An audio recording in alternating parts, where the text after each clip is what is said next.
Did we just witness the greatest professional wrestling pay-per-view of all time and truly saw the freaking wrestling industry change forever?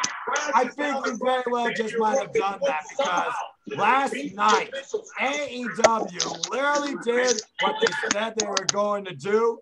They went all out. And last night, my voice is shot. King probably fainted, and Casey probably thought he literally was resurrected. And so tonight we come together to bring you our thoughts regarding ATW's view of AEW All Out. Literally this and so much more is going to be discussed tonight on this ATW Spotlight. Hello, everybody. Good evening to you or morning whenever you watch this. My name is Noah Foster, of course, and I am the Simple Man and the co-voice of the Jeff Meacham Network. And of course, with me tonight is I say the preacher man, Casey Flynn, and of course the King A-Train Anthony. And last night we went all elite and are here to bring you our simple takeaways from the incredible night of action we had at AEW All Out. That being said, Casey, how are you tonight? We're 24 hours removed from that phenomenal pay-per-view. Give me your just general consensus of what you saw last night. What I saw last night was a phenomenal masterpiece of an AEW All Out pay-per-view from start to finish. I literally enjoyed it so damn much. And Sunday, can we please go back to Sunday of last night? That was just too epic right there. I miss AEW All Out already. Take me back, please. I want to see that again. God, I want to see that again. Make it live again. Man, please inject more AEW into my blood, into my veins. Give me it, please. Please give it to me. And what I thought, Adam Cole, baby, and Ruby Soho, Ruby Soho, and Bryan Danielson, yes. Being all elite, I thought those 3 debuts were absolutely awesome for AEW. Adam Cole, Ruby Soho, and Bryan Danielson is going to absolutely kill it in AEW. They are going to thrive so bad. They're going to thrive so good. They're going to be excellent additions to AEW. A Minoru Suzuki appearing after John Moxley match. Minoru Suzuki, man, let me see that match. John Moxley versus Minoru Suzuki Wednesday night. That's gonna be a battle of the lunatics in the ring because both of these guys are killers and they are gonna rip each other's face off. This is a perfect matchup for John Moxley heading into Wednesday night at Minoru Suzuki. Never been this proud to be an AEW fan, and AEW literally has my interest and they restored my passion into professional, let me say it, fucking wrestling. And AEW is literally, all I gotta say is, I'm gonna be honest here, they are at the top of their game right now and they are at their peak. That's all I have to say about that. All right, very nice general consensus summary. And ladies and gentlemen, let it be known, we are just general professional wrestling fans, but we also have acknowledged wrestling in its other forms too. The good, the bad, the ugly, the indifferent. You gotta have an outlook for everything too, which is why you might hear on this man's screen in the background, sports entertainment, Everyone has their own flavor. Gotta follow the product. You do care about some of the people you see in that company too. With that being said, you saw him go bleh on his screen and trying to figure out his audio too. I think he's got an order. King A-Train, Anthony, the Elite King, baby. How fitting of an addition to your title.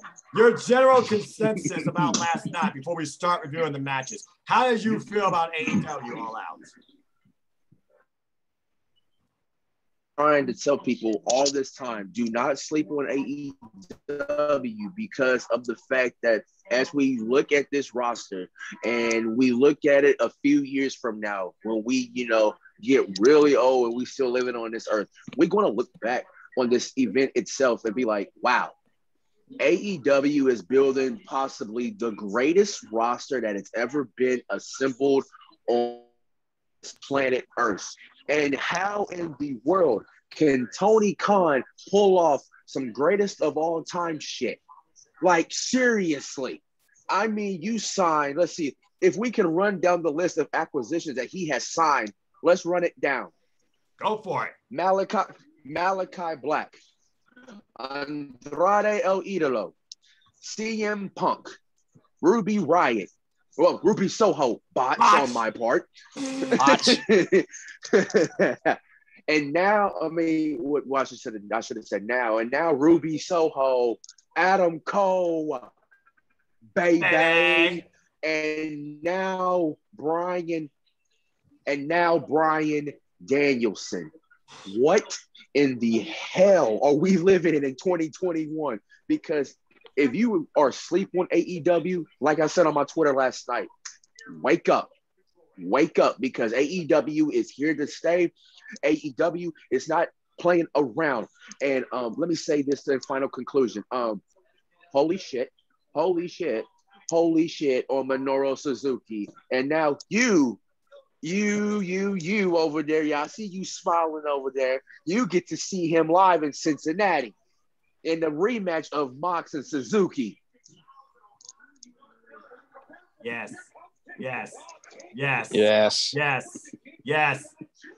Sorry, broken record. Yes, you're right. I do, because I am going, as per a gift I did to my brother from church, Paul Mead. Me and him will be going All Elite. Me for my second time around, his first time ever, straight to Cincinnati Wednesday. So I'm definitely looking forward to that. That being said, the atmosphere, the flow, the variety, the card, the wild surprises, everything about last night was on point. So much to discuss. And I'm sure we're going to have our own simple star ratings too. Shout out, of course, to our fellow ATW brother, the Inquirer. Go follow him at Neo Reality Entertainment. All his platforms will be in the link tree in the description down below. He gave his own star system. We will acknowledge the Neo Reality star system here, not the Meltzer star system. This is ATW. We're our own family of professional wrestling, have our own outlook. So with that being said, let's just go ahead and get right into it. So, of course, we started off with the buy-in with a fun 10-man tag team action as the families collided, as Matt Hardy was looking to delete Orange Cassidy and the Best Friends. Now with Jurassic Express in their corner, they faced, of course, each other off in 10-man action. And I must say, this was a rather fun match. I enjoyed the spots we had where at one point you had everybody locked up in a modern art form of submission variants and Luchasaurus really barreling through them. You had electric chair duels, something out of a beer pong fraternity party, where of course Jurassic Express got the better, and in the end it was the Best Friends and Company that did prevail, with Jungle Boy locking in on and Helico, no choice but to tap out. But afterwards, Matt Hardy looking to finally get his revenge, celebrating, I guess, by himself. The Butcher is back. I'm still haven't seen any complaints back from injury and went to go obliterate Orange Cassidy, and then it looked like they were trying to take away one thing that defined Orange Cassidy, the size of the hands in the pocket, is very hair. But before that could be done, some of the people with the best hair in the company, including Jurassic Express and Good Garrison and Brian Pillman Jr. and others, including John Silver, who had problems with the Hardy family office, and so much more, came in to even the numbers and drive the Hardy family office off. And of course, at the end, I guess Orange Cassidy got more than just best friends, he got a ton of friends as they embrace, because you've got to give the people what they want, as Orange Cassidy lightly celebrated. I thought this was a fun way to introduce professional wrestling into the show, get the crowd hyped. A lot of fun moments here. I enjoyed this match. I believe Eric gave it 3 stars. I agree with that. A mutual fun 10-man bout, not too long, nothing really special. Couple of fun moments. I give it 3 stars. Casey, what do you think? I give it 4 stars with this tag match between Jurassic Express and the Best Friends versus HFO.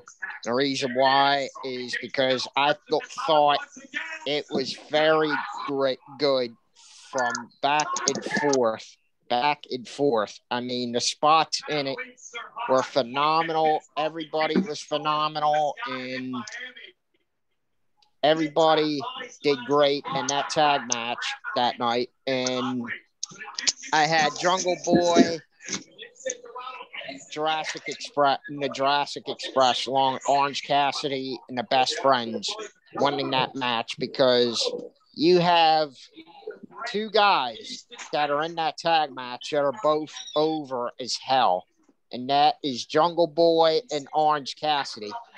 Neither of those 2 were going to lose because they were over with the crowd so well. And Orange Cassidy, I mean, they all did phenomenal in that buy-in match, like everybody did. And we had a cool moment with Orange Cassidy doing his little shin kicks to Matt Hardy and the members, the HFO. All I got to say about that is that's all I got to say about that. And props to Jurassic Express, the Best Friends, and HFO on giving us a great tag match before AEW All Out on the button. That's all. So 4 stars for him. Neo Reality Entertainment ratings gave it 3 stars. I think 3 stars though, but if you add the post moment and the suspension of what's to come next with this All Out War, it seems the Hardy family office and the entire tag team division, I'll give it 3.5. Plus, it's great to see the Butcher back. So yeah, I give it 3.5. King, what's your star rating before we go into the next match? I got 3.25. I got 3.25 on mine because of the fact that it was really a nice way to get the crowd hot in Chicago with the 10-man tag. Get them up on their feet, show them what the rest of the AEW tag team division is all about. Because you got the Jurassic Express and the Best Friends, and then you got the HFO. That's a perfect way to get the crowd up on their feet. And plus the post match with the Butcher, which, wow, welcome back, Butcher. Welcome back indeed, sir. You have been missed. Yes. It's good to see the Butcher and the Blade back. It's good to see the Butcher and the Blade back in full force. Now, with a healthy Butcher and the Blade being back in full force, we got what's to look like. We got something to look forward to now with a full, healthy AEW. Well, now I'm trying to say, because half of that tag team division was like on injured or nothing, because the AEW tag team division, like I've always said, is on lockdown. But with the Butcher and the Blade now being back in full force, I could see them go for a strong push for them AEW World Tag Team titles, which we will talk about that title match, which I don't want to look forward to. But I give it 3.25. All right, fair enough. As we go into the show, again, folks, the Spotlight, we keep it simple. Give you a brief outlook, summary, post thoughts, what impressed us, what we think must come next. I see All Out War of Hardy Family Office and Best Friends, maybe Blood and Guts, or apparently Hair vs. Hair, because apparently now they want to go after his hair. It's Jack Evans to Shears. Pretty sure we have not heard the last of that. Orange Cassidy, though, with a haircut. Whoa. Oh, damn. Only imagine, but then again, this is AEW.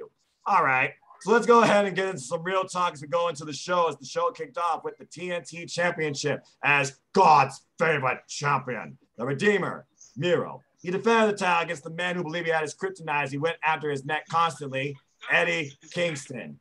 It was a hell of a competitive fight here, and Eddie Kingston constantly went after Miro's neck, and it seemed like each time Miro knew that sense of urgency, he went to the outside of the ring. That was really there where he took advantage of Eddie Kingston, literally driving the man's side first in the steel ring post.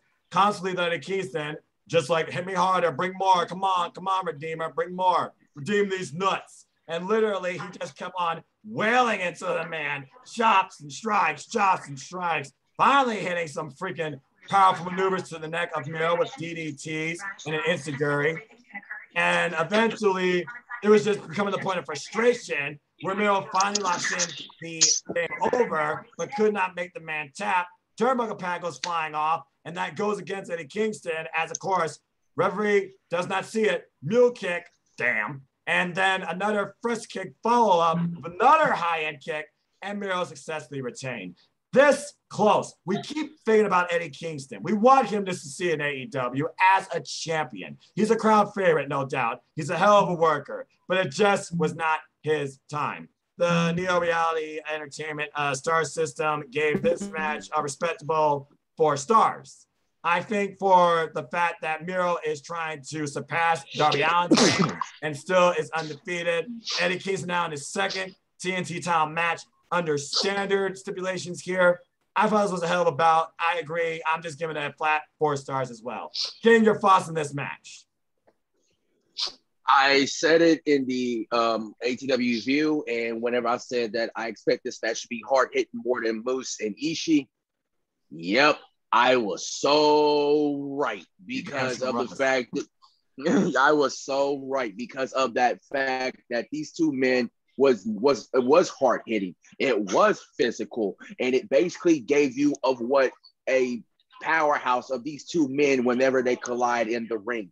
And Eddie Kingston lightened up Miro's chest so bad to where if you saw it, Miro's chest was black and blue, as you can see, noticeable.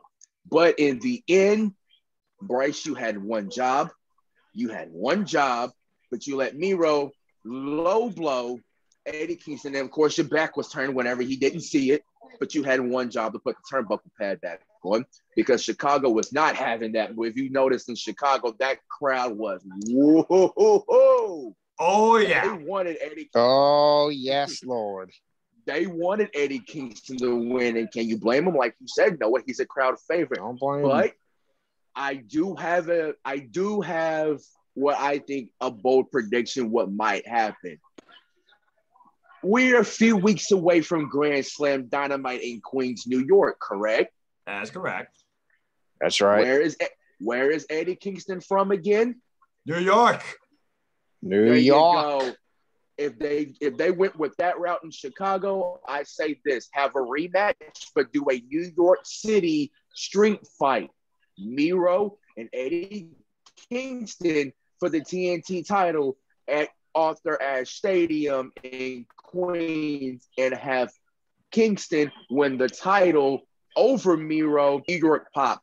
Star rating, exactly. I agree with y'all. I agree with you, and I agree with Eric. 4 stars.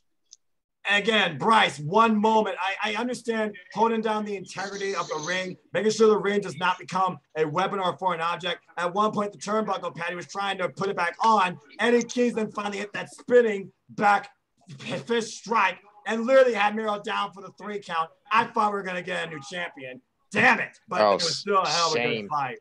Casey, anything to add, and what's your star rating? All right. What I thought about this Miro and Eddie Kingston match for TNT Championship, I thought it was an awesome, hard-hitting match between 2 powerhouse wrestlers that are willing to rip each other's face off for that title. And both of them told a great story and wanting to rip each other's face off. And my pick was, of course, Miro to retain the TNT Championship there. And what got me in the middle of the match was how the turnbuckle came undone.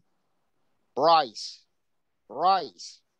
you could have ignored the turnbuckle right there and then fix it after the damn match was over. The turnbuckle was the least of your concern. The turnbuckle wasn't wrestling that night. It was Eddie Kingston and Miro for the TNT Championship. The turnbuckle wasn't wrestling. Does it have legs? Can it talk? Does it have a mouth? No, it's just a turnbuckle. Just ignore it and just focus on the damn match. And no wonder Chicago, was livid with you because you had one job, and that was to call it down the middle. And you failed to do that, Bryce. And all in all, I see this match with Eddie Kingston and Miro, this rematch for the TNT title, taking place at Arthur Ashe Stadium in New York City. And I see Eddie Kingston winning the TNT title in the New York City street fight match. And the crowd roars real big because Eddie Kingston will get a great hand that night since it's his home state of New York. And my star rating for this match is 4 stars because it was phenomenal from back and forth match. I mean, it was a phenomenal back and forth match between these two. Yeah, and again, Miro literally his chest black and blue, but as he said after the match, God's favorite champion only lays down for his wife. And then CJ's like, oh, don't worry, I got you covered there. Ew. That's some sort of celebration. I'm just waiting That's for some, you know what? Hey. I'm keeping it PG here. Real talk. All right? Yeah, exactly. That's all I'm saying. That's all I'm saying. All right. Moving forward before we go into keep it PG. A different topic. PG. Jeez. Moving forward before we go into a Forbidden Door we shouldn't go into, let's go into a Forbidden Door that was a hell of a lot of fun. As the Death Rider, Jon Moxley took on the living legend himself, Satoshi Kojima. Again, this was another really fun match, kind of out of nowhere. It really was like the Jon Moxley Open Challenge to really see who could step up to this man and really bring it to him here at AEW. Not just in All Elite Wrestling, but in a professional wrestling ring. This was just a straight up strong style bout. Both these men chopping the hell out of each other. Jon Moxley feeling like he had the best of Kojima several times, but Kojima, he's not a guy to take lightly, and Jon Moxley learned that the hard way on several occasions. Literally eating the Koji cutter, the machine gun chops, and even, shout out to his partner Hiroyoshi Tensen, those Mongolian chops that can collapse your shoulders and affect your height. In the end, though, Jon Moxley, he did, of course, hit the paradigm shift, and an elevated paradigm shift to finally put away Mr. Cozy Lariat himself, who just could not pull off that big right arm lariato. They clashed with short arm lariatos and literally challenged each other for the ring, but it wasn't enough to dethrone Jon Moxley as the Death Rider claims another victim or target, whatever you want to call it, Boogeyman strikes. Of course, Jon Moxley got the win here in a good match and did show respect afterwards. And then we wondered what was to come, but before I talk about the aftermath, I will say this. First time ever Jon Moxley and Satoshi Kojima ever clashed. I thought it was a pretty damn good fight. And according to the Neo Reality Entertainment Star System, he gave that match a respectable 4 stars as well. When you think about being a fan of New Japan Pro Wrestling, seeing this in America's professional wrestling, on All Elite Wrestling, that supports and encompasses and tries to bring forward all things wrestling, what we represent, I really thought that pretty much was a fair rating. And it seemed like everybody loved the match too. I agree also. I give it 4 stars as well. Casey, your brief summary and thoughts about this match before the post angle and your star rating. All right. What I thought about the Jon Moxley and the Kojima match, I thought it was awesome from start to finish, and you had a lot of cool moments and spots right in the Jon Moxley and Kojima Kojima match, and Kojima looked amazing for his age of in his 50s. I mean, the guy is in great shape for his 50s. I gotta give him that. And Jon Moxley and Kojima put up one hell of a match last night, and I literally enjoyed it from start to finish. And my star rating that I give it is 4 stars, because both of these guys told a great story, and they both told it great with their facial expressions of of how they want to rip each other's face off. I mean, they literally told a great story at night. But the forbidden door after Jon Moxley won, the legend Minoru Suzuki. My God. You talk about that dude is a killer and a bad son of a bitch you do not want to mess with. Minoru Suzuki is nobody to mess with. And I cannot wait to tune into that match between Minoru Suzuki and Jon Moxley this Wednesday night on AEW Dynamite. The Minoru Suzuki and Jon Moxley segment after the match, I thought was awesome as hell. And Minoru Suzuki getting the upper hand showed you right there. We are in for one hell of a night Wednesday night when the legendary Minoru Suzuki comes to town for AEW Dynamite versus Jon Moxley, because that's going to be a battle between two men that you do not want to mess with.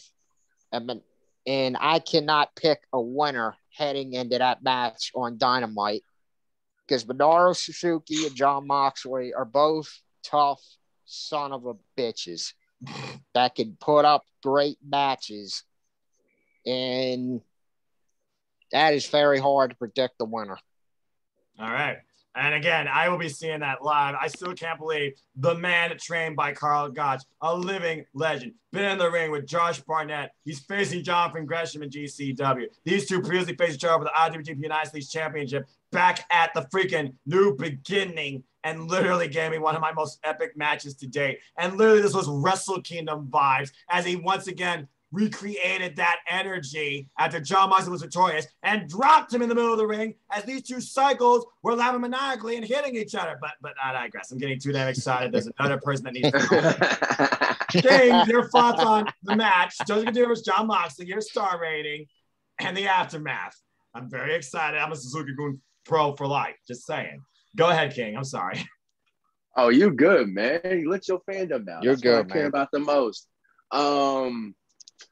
I don't know why this match wasn't talked heavily as much, and I get that we were supposed to get Tanahashi, but Tanahashi had reasons, right, that he could not, control, which turns up to Tanahashi, by the way.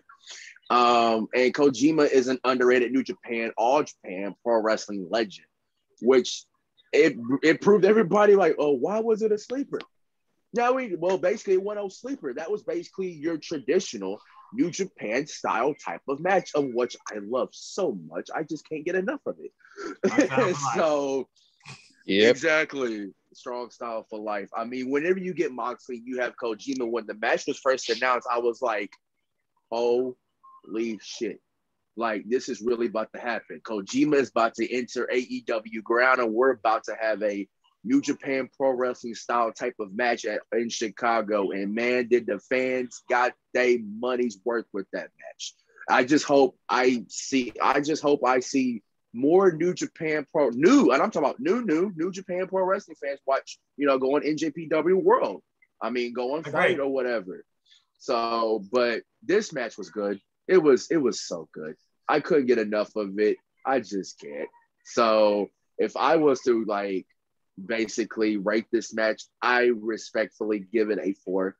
I agree with y'all. I give it a 4 as well. And Minoru Suzuki, Freaking you crazy man, you crazy man. You decide it's about that. It's about time. It's like Minoru Suzuki did this. It's like y'all chose to go the forbidden door without inviting me. You choose death. And who do I choose? Oh, let me start with the man who I faced at New Beginning in Osaka, February 2020. Let me start with Moxley. Oh, let's do it in his hometown, shall we, of Cincinnati, Ohio. A year in the making for this rematch. If you haven't seen this match, go back and watch it on NJPW World or find it on YouTube, or if they have it on YouTube, go back and watch it because you're about to witness an instant classic in Cincinnati, Ohio. Enough said. Very good. Again, the king. Very good. Leader of Suzuki-gun. Lance Archer's former running mate. All I gotta say is one last thing. Kasa Ninare Ichiban. Anyway, for my New Japan for wrestling fans to know exactly what I'm talking about. All right. Moving on, let's go on to our next match of the night, which was, again, a very surprising match, to say the least, considering what both these two brought out on each other, even though we knew who the winner was going to be. As, of course, Dr. Britt Baker, DMD, defended the AEW Women's World Championship against the Galaxy's greatest alien and probably the strongest pound-for-pound woman on the AEW roster, Chris Statlander. My goodness, this match, I tell you, talk about demonstrations of strength and emotion and how far you're willing to push an athlete. Where do I begin? I mean, Chris Statlander, again, forcing Britt to poop herself. There's a little bit of psychology, mental game for you. Britt Baker knew that Chris Statlander was definitely stronger than her from a physical standpoint, as Chris really relied on her strength several times in this match. Pulling off, of course, wild, unorthodox offense for Britt Baker to get the better of her. Things really changed, though, when Chris Statlander was building momentum and then went to the outside of the ring. Then she went for that pendulum moonsault, crashed and burned, only for Britt with a follow-up step-assisted curb stomp. Nearly won via count out. But then, of all people to react to that, the person in her corner, while Jamie Hayter and Rebel, not Reba, was in Dr. Britt Baker's corner. And by the way, Orange Cassidy, don't mess with that, man. Now you see why. Nearly counted out Chris was. Orange Cassidy takes the sunglasses off and yells at Chris Statlander? What? Orange Cassidy reactive? His heartbeat went higher than 10 beats per minute. Are you kidding me? Anyway, that gave Chris Statlander the actual momentum she needed. She got back in the ring. Just saying, yeah. Raised Britt Baker on the electric chair position, face planted her, nearly locked in submission, but Britt Baker countered. Again, these two were tit for tat every move. Almost locked in the Big Bang Theory, but couldn't do it. And as Chris Statlander looked like she was going to go for Area 451, it was Britt that got the advantage, took Chris off the ropes, and then Dr. Britt Baker hit, I kid you not, Pittsburgh, because she's from there, but basically, Panama Sunrise, cover, not enough, then goes for a curb stop following that, cover, not enough, finally locks block job after not getting it in earlier, and while Chris Statlander was basically out cold, no choice, Halton reads for the bell, and Dr. Britt Baker DMD successfully retained the AEW Women's World Heavyweight Championship in what I believe was definitely her best match to date. These two brought absolutely everything in what I thought was a real classic and really is showing how far AEW Women's Division is going. I gave this match 4 1/4 because, again, Britt used her boyfriend's move.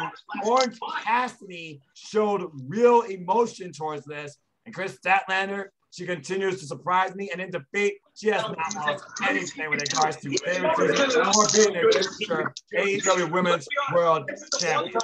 4 1/4 for me. Phenomenal match. Gain your thoughts here and your rating. My thoughts on this match is basically, wow, that was Britt's toughest title defense that she's ever had to go through because Chris Statlander is no pushover. Chris Statlander is one of the best females that they have in that women's division. And both of these women gave you basically the future of women's wrestling in this era of professional wrestling, because basically there was mental psychology warfare with the Chris Statlander with the which I still can't get over that. And then Orange Cassidy. Who knew Orange Cassidy showed passion? Took his Ray-Bans off, like, get up, and got Chris Statlander to basically get up, go into which Orange Cassidy showing passion. That is the most weirdest thing you can ever add up in a math problem. But we'll get more into that in a sentence. But still, math problem, you know. But but in the end, Britt had Chris's number, which I, like you said, and I'm about to say that too. I cannot believe that she hit the Pittsburgh Sunrise, well, still known as the Panama Sunrise, and that's whenever I knew coming, because there were teases about that from Andrew Zarian, and then I quote tweeted it, and it said Panama, and I quote tweeted, searching up that same picture, and it came up Panama City Beach, and it showed that same picture, and I was like, yep, he's coming. And then with that Panama Sunrise that Britt hit, I was like, when was he coming? But we'll talk more about that as we get towards the end. But Britt Baker with the lockjaw, and then she retains the AEW Women's World Championship. If I were to give this match, I give it a solid 4. Solid 4. Fair enough. And the Neo Reality Entertainment rating star system, as mouthful, but I forgot a better name probably for it too. He also gave it 4 stars flat. Casey, your brief takeaways from this match and your rating. Wow. All right. I thought Dr. Britt Baker, DMD, versus Chris Statlander was awesome for the AEW Women's title. I mean, and Chris Statlander being strong as hell, especially with Britt Baker, especially Chris Statlander, making Britt Baker touch her own self with the boop, was I mean, I laughed a little at that. And that was funny. Chris Statlander was a powerhouse in that match with Dr. Britt Baker, EMD. And Chris Statlander and Dr. Britt Baker, DMD, put up a great match for the AEW Women's title. Especially, here's one moment of mine, the sec of the match, one spot where Chris Statlander was out of the ring. Who in the hell would have ever thought Orange Cassidy took off his glasses and yelled, get up, for Statlander? Because nobody expected that Orange Cassidy. I sure did, because he's usually a laid back, just chilling in the corner, ringside, doing whatever like he wants. And when Orange Cassidy did that, surprised me right there of tonight, because Orange showed passion there, and Chris Statlander back in that damn ring. So as Orange Cassidy yelled, get up. And the Chris Statlander and Dr. Britt Baker DMD match for the AEW Women's title was a great matchup, and they both killed it in that ring that night. And they both gave it 100% to Dr. Britt Baker. DMD came out on top and retained the AEW Women's title.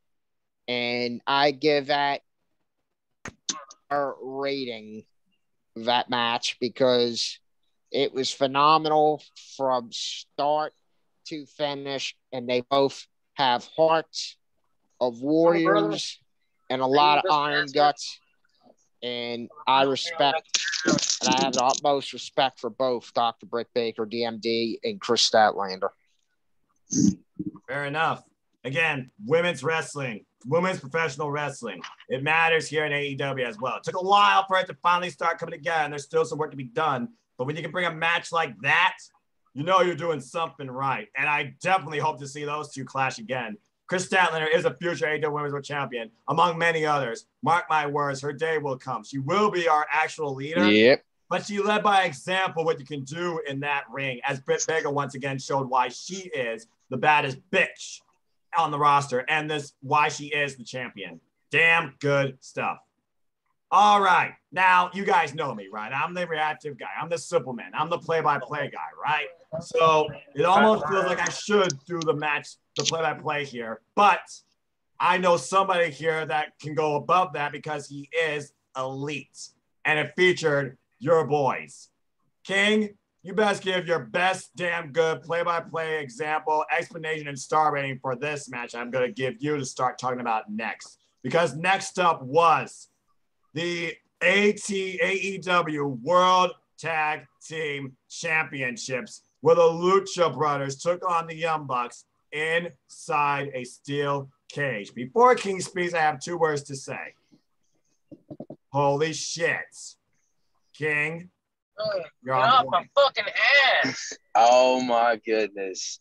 How to describe this match is basically it's basically tag team match wrestling in heaven is what I like to call it, because of the fact that, well, when you get 2 of your top teams in AEW go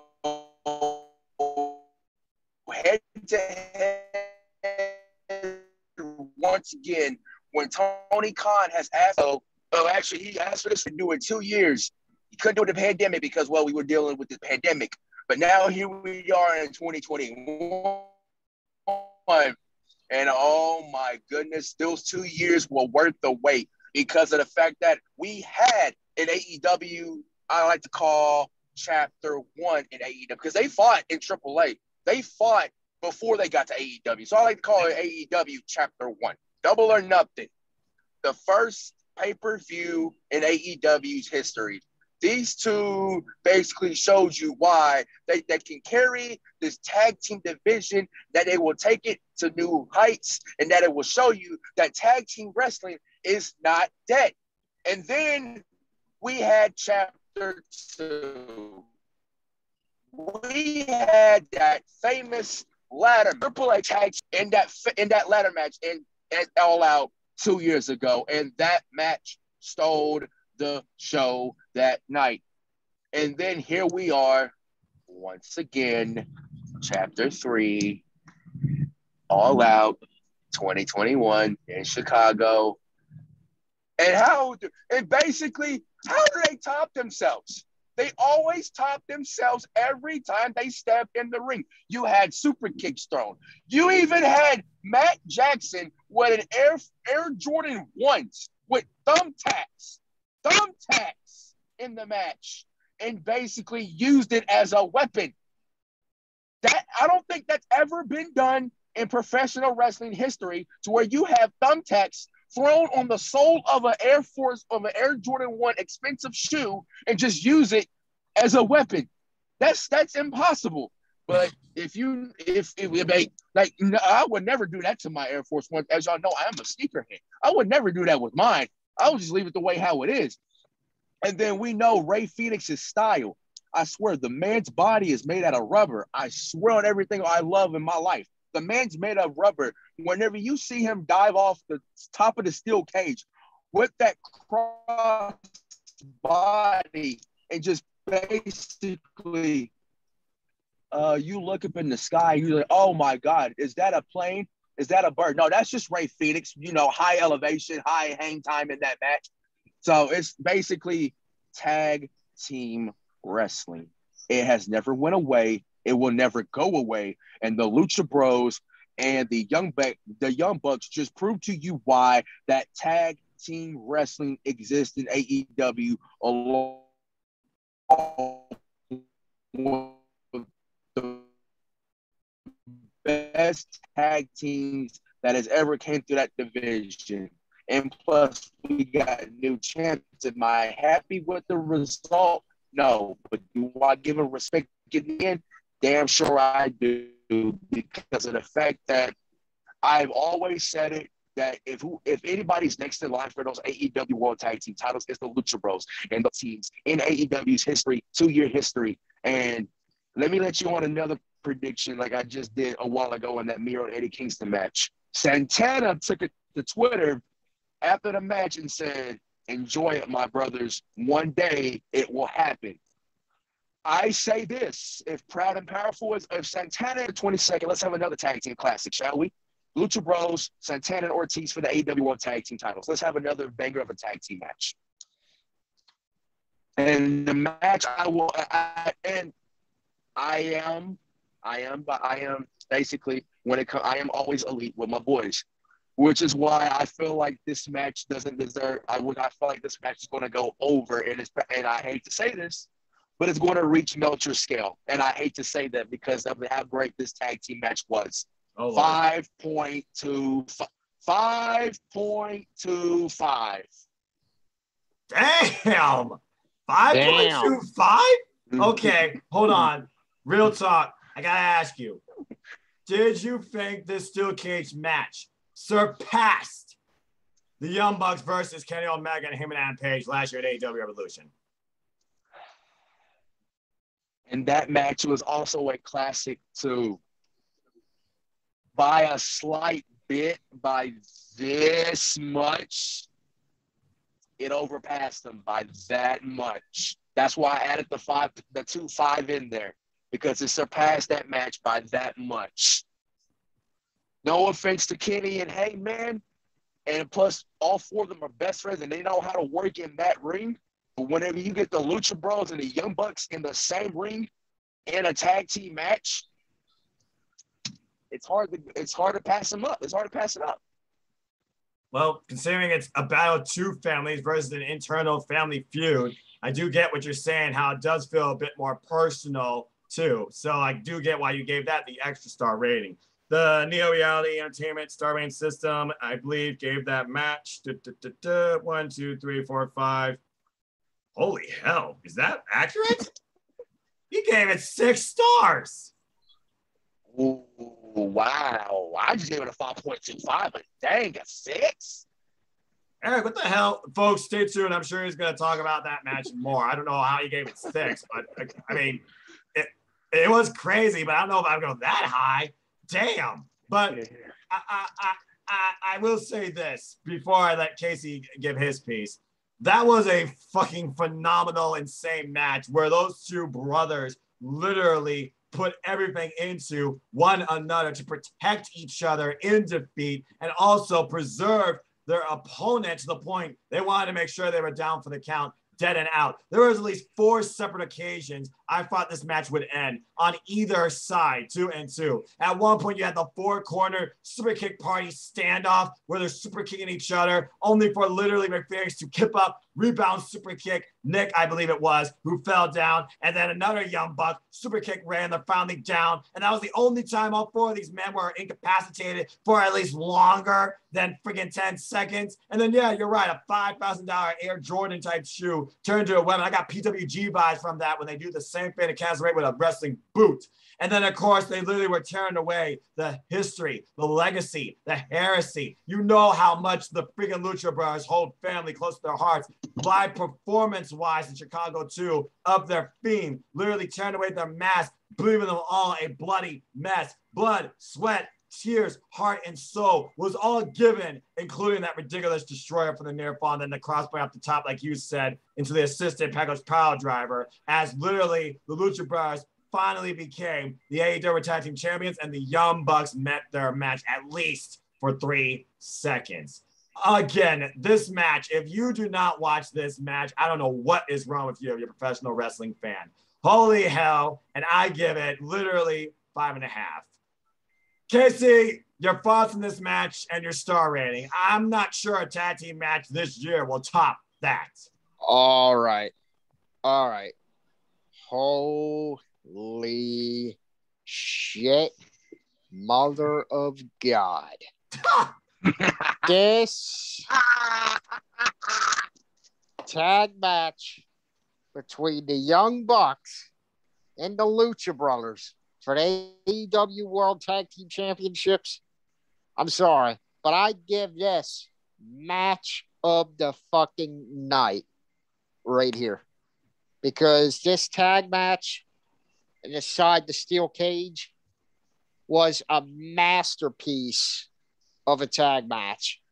I mean, the spots in it were so damn awesome, so badass and cool. And the one spot of the night, thumbtacks inside the damn shoe resembled a damn football cleat that they used in the tag match. And these two tag teams went all out and told a great story in this match. And they added color in it and showed how brutal this steel cage match was. And they both preserved like each other in victories and defeats and all this. And they protected their characters well. And both of these tag teams put on an instant classic of a match. I mean, it was literally the best tag team match in professional wrestling that I ever seen between the Young Bucks and the Lucha Brothers. And for that, I give this match a 7.6. All right, now you crazy. It's star. Okay. Now you crazy. Because this tag match was a masterpiece. And it was absolutely glorious. And if somebody has a chance, whoever out there is a professional wrestling fan, check out that tag team match between the Lucha Brothers and the Young Bucks for the AEW tag team titles, because you will be on the edge of your seat in that tag match. And the end result, not only 7.6 stars I give it, but I give it the verdict, greatest of all time tag match in the modern era of professional wrestling, period. That's all I got to say. The FTR versus Young Bucks, to the Young Bucks versus Omega and Kenny Omega and Hangman, to New Japan Pro Wrestling stack ups of the freaking Dangerous Techers and Naito and Sonata, to even the Usos and the instant classics they have had with duos like the freaking New Day. I'll give credit due. Again, I'm unbiased. I just watch all wrestling.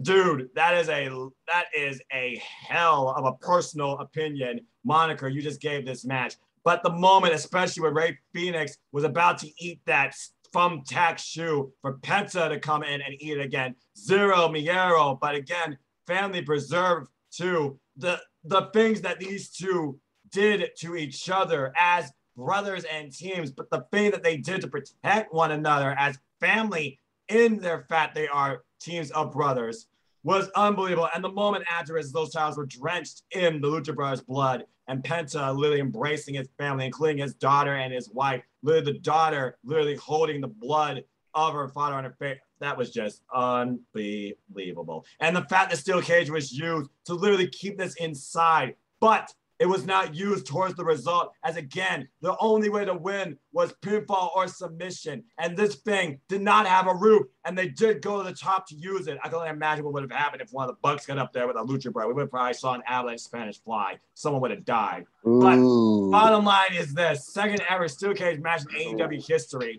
And the second time around, the Lucha Brothers and the Young Bucks face each other for tag team gold under AEW. Fucking phenomenal match. I will say that. I think you're crazy with what you said, but fucking phenomenal match. And congratulations to the Thank new you. AEW I Tag appreciate Team that Champions. comment. 7.6. And one more thing. 7.6.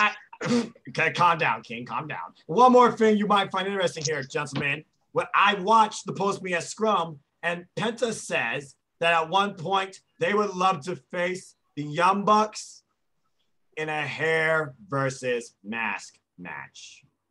Whoa. Oh. And I watched the media scrum. I did not hear that part. I must have came in late.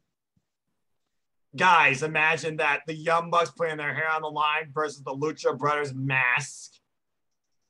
That might be the final match that the Lucha Brothers and the Young Bucks ever face each other in. That could be your definitive ending. Because, let me say this. If Oh that match took place and the Young Bucks lost, might as well call them the Bald Bucks.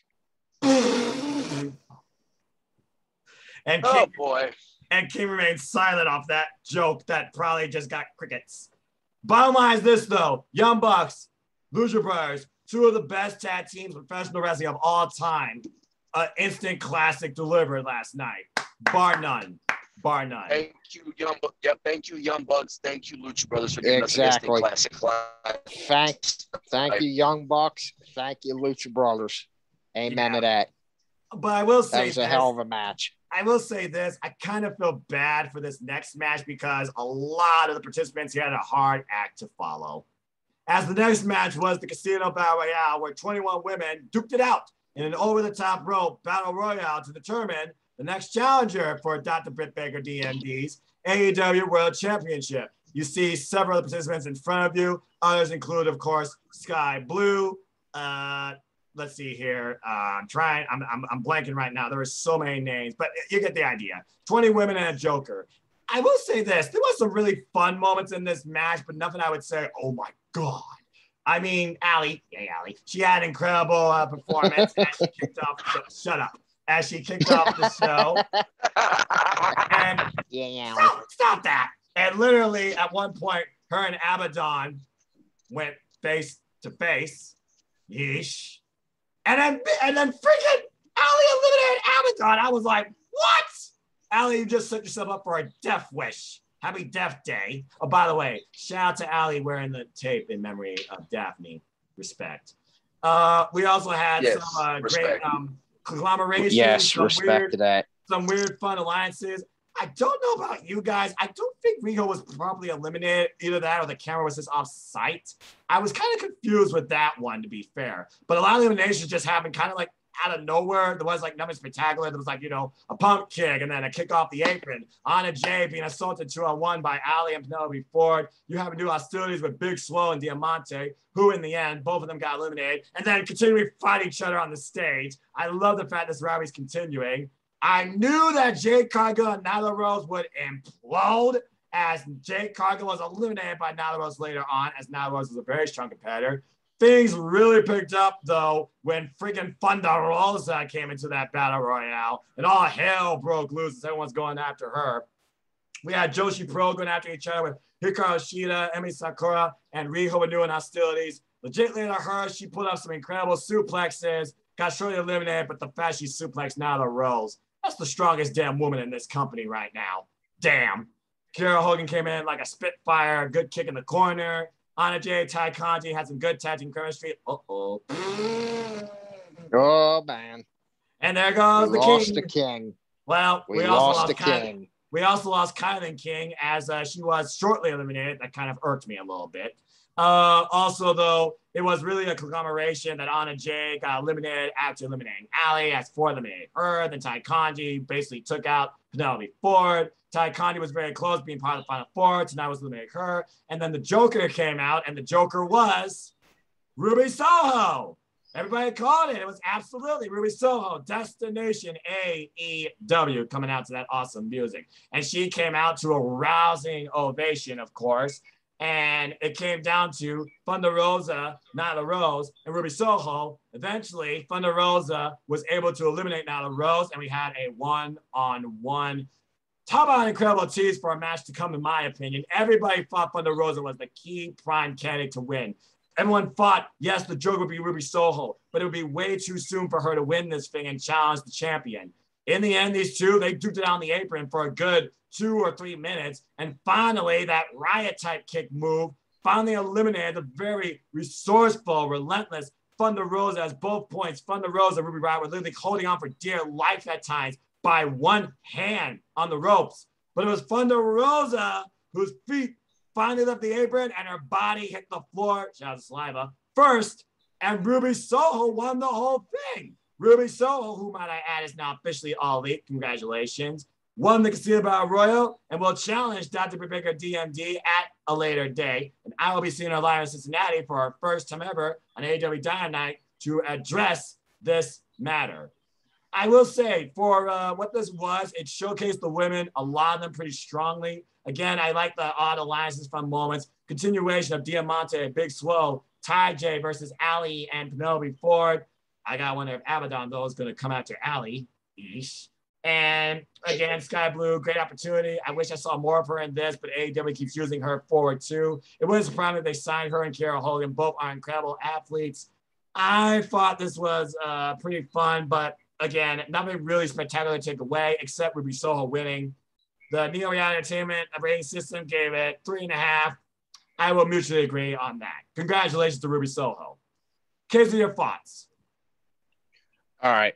What I thought about this Casino Women's Battle Royal is I thought it was pretty good, and all these women did great, good, and wanting an AEW Women's title shot.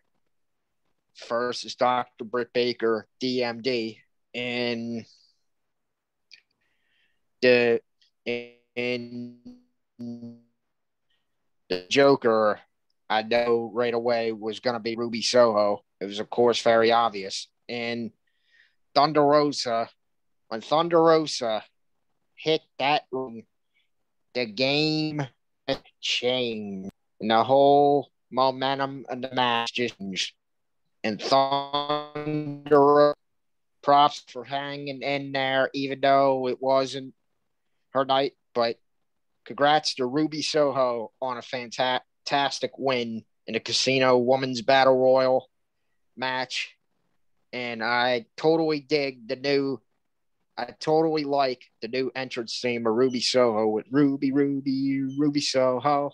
That shows you who she perfectly is. It shows you she's a fan of punk rock music. And Ruby Soho, I hope she does very well in AEW, and she will. And Ruby Soho versus Dr. Britt Baker, DMD for the AEW Women's title is going to be a hell of a match.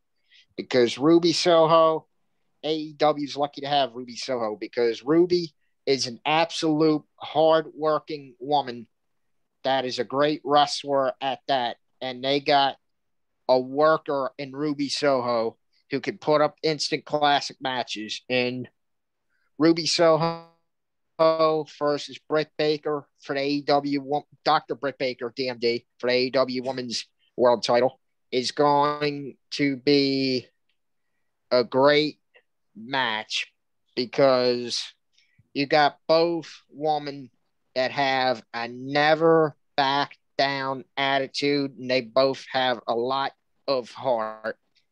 And this is going to be Ruby Soho's first big test versus Dr. Britt Baker, DMD. And will Ruby Soho pass that big test? Hell yeah, she will pass.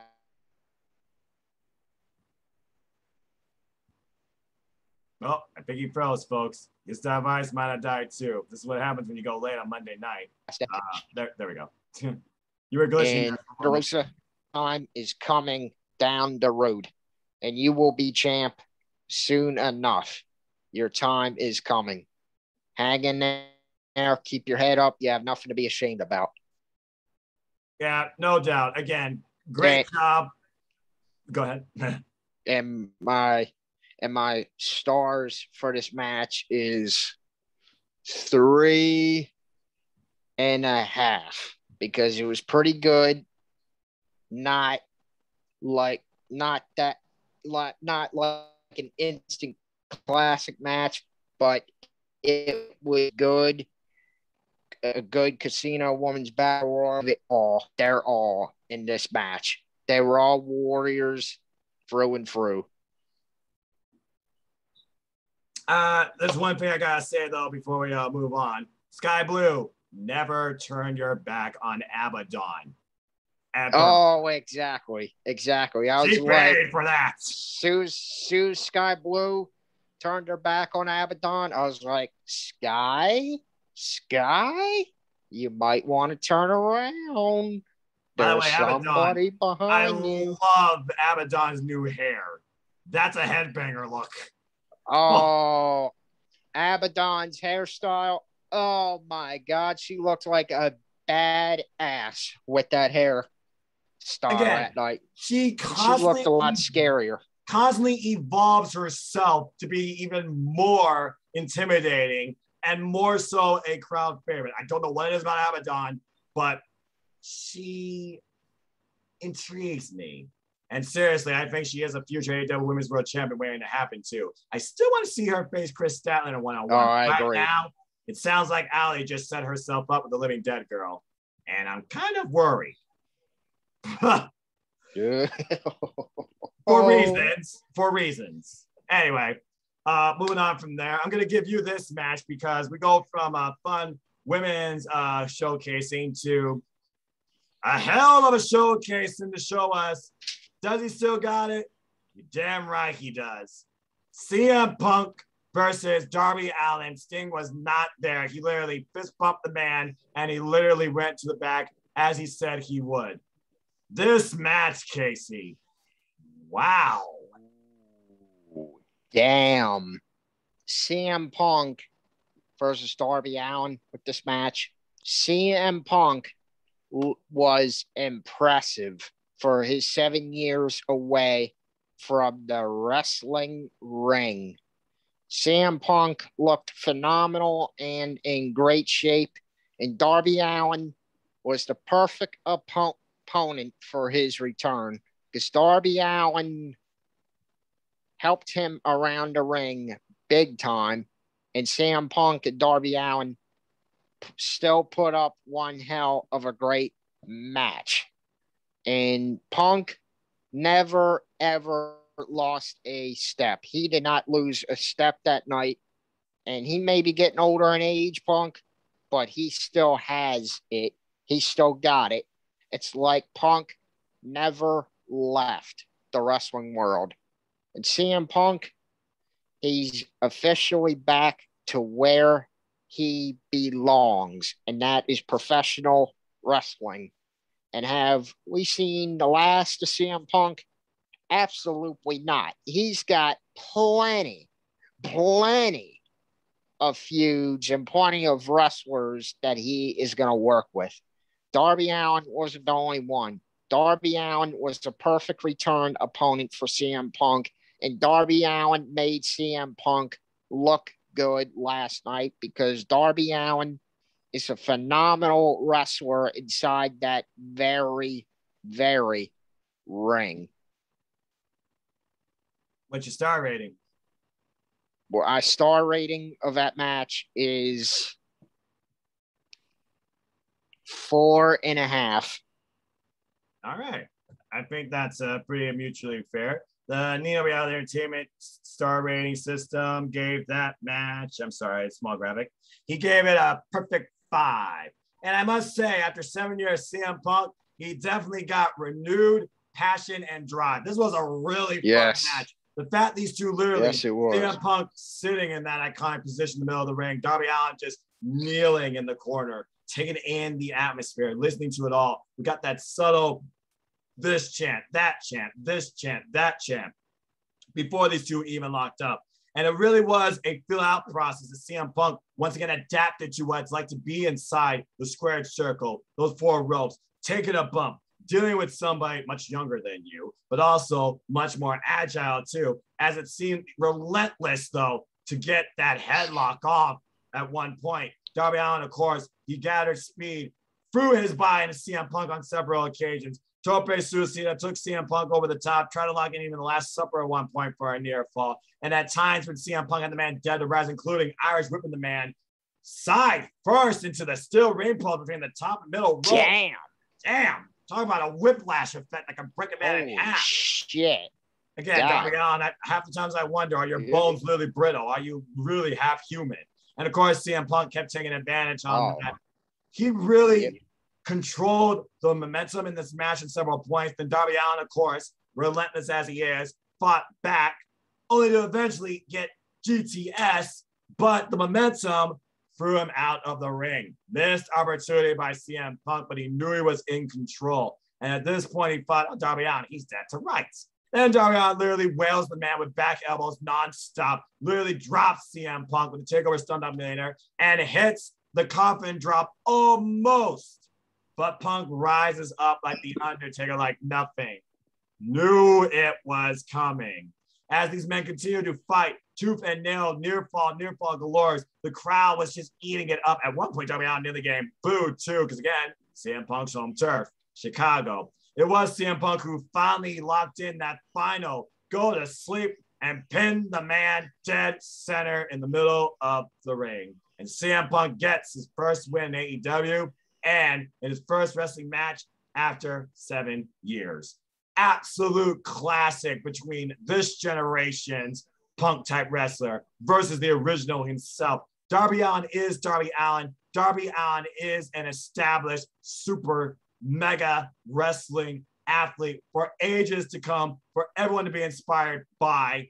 And at the end of the day, Sting comes down, respect, they shake hands, CM Punk and Sting, and CM Punk raises Darby Allin up, shakes his hand, and realizes, yeah, this is fun again.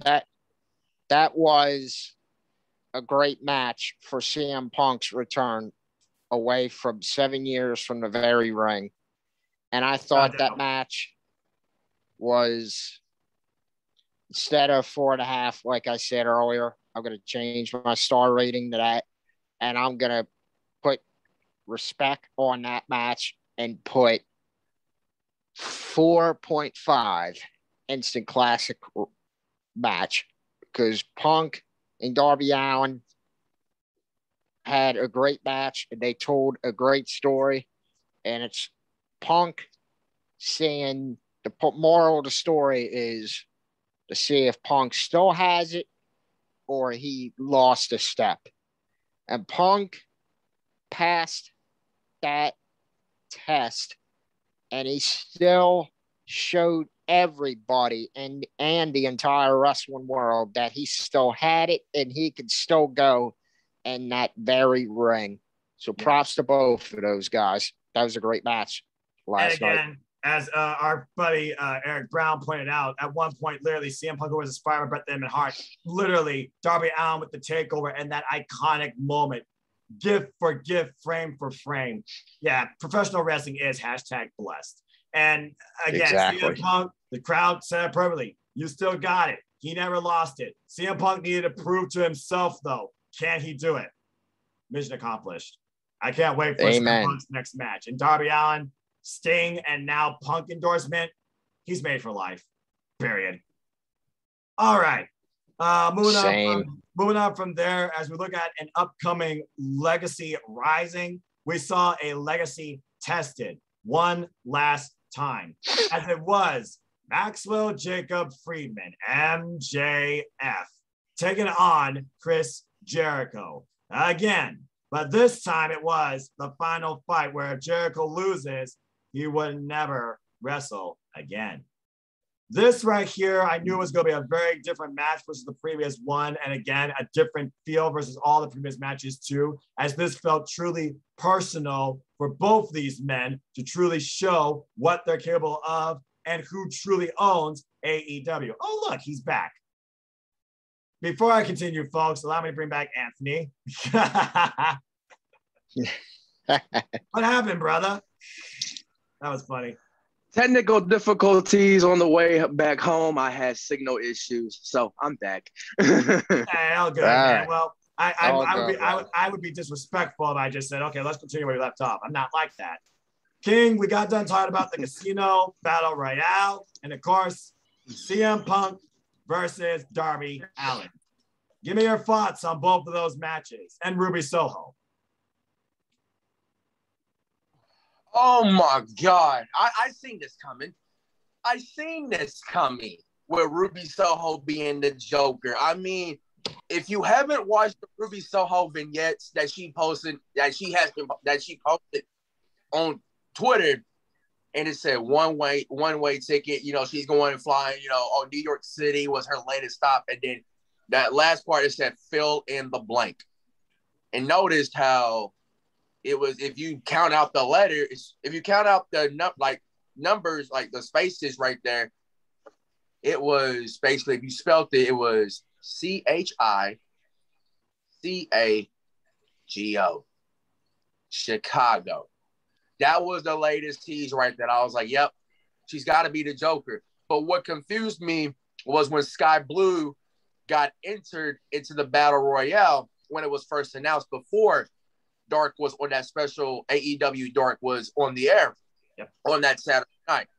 I was like, okay, something don't add up, because Sky Blue and then you have Julia Hart. I was like, that's 21 right there. Are they not going to announce the Joker? Are they not going to do the Joker this year? And I'm like, they always do the Joker. Yep. But then if you watch the AEW Dark, a special one like us three did, you would notice that Julia Hart got taken out by Nyla Rose and Jade Cargill.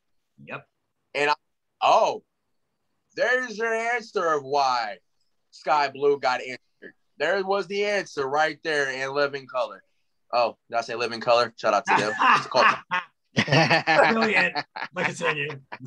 But I digress. All I gotta say is that I can't do the play-by-play because I that's justice on its own. But Tony Khan, if you surprisingly want, give us fans what we want. We need a Ruby Soho and Thunder Rosa 1v1. I don't care where you on AEW. I don't care where you do it. Dynamite, Rampage, pay-per-view. I don't care.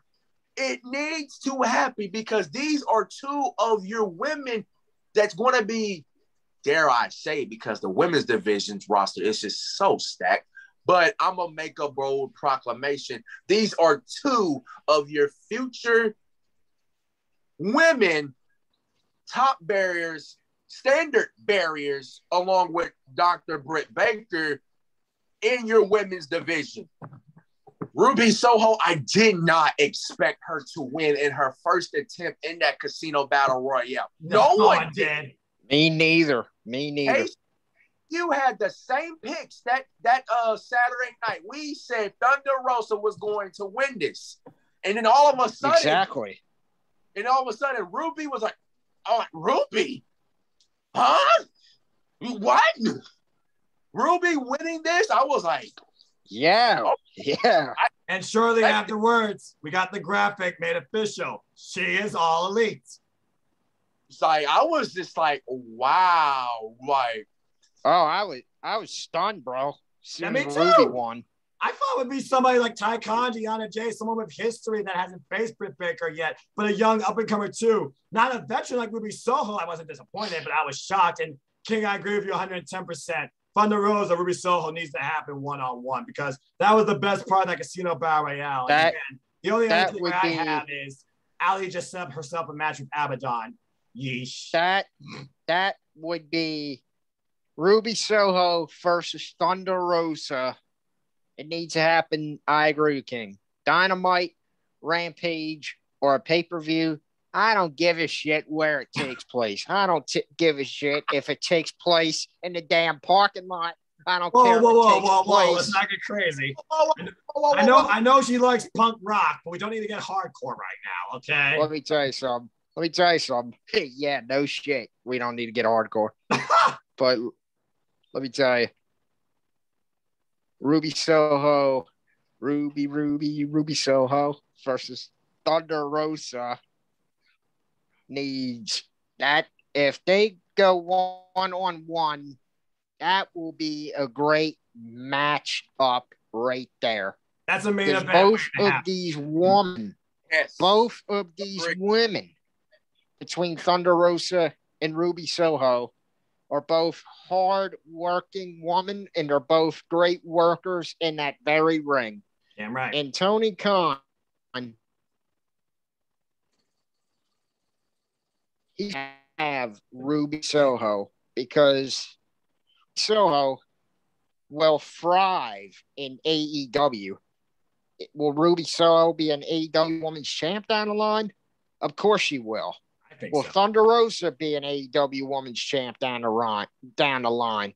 Hell yeah, she will. I think so. I mean, I think so. Thunder and Ruby will steal the show whatever night, whatever show it comes on. There you go.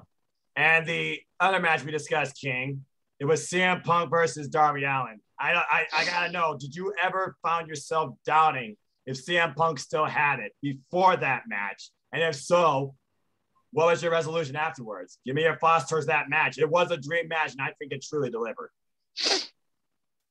Like I said on Saturday night, I made that comparison.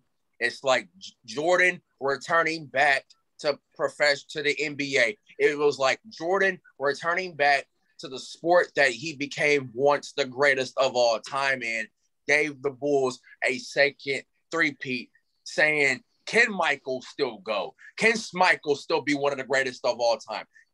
Is Michael the same MJ that was once before led the Chicago Bulls to the first three-peat? I never doubted this man one bit as a kid watching Michael growing up. And I never doubted Punk whenever he came back. If Sean Ross Sapp and Fightful team reported that he was training with Stephen Amell on their on their TV series called Heels on Stars, go watch it. It is a very good show. Go watch it. That means that basically, and when Stephen Amell first said the man has never lost his step, I agreed. And when we saw, whenever he came up down that ramp and he finally did it, it's collaborating time. That got me hyped alone.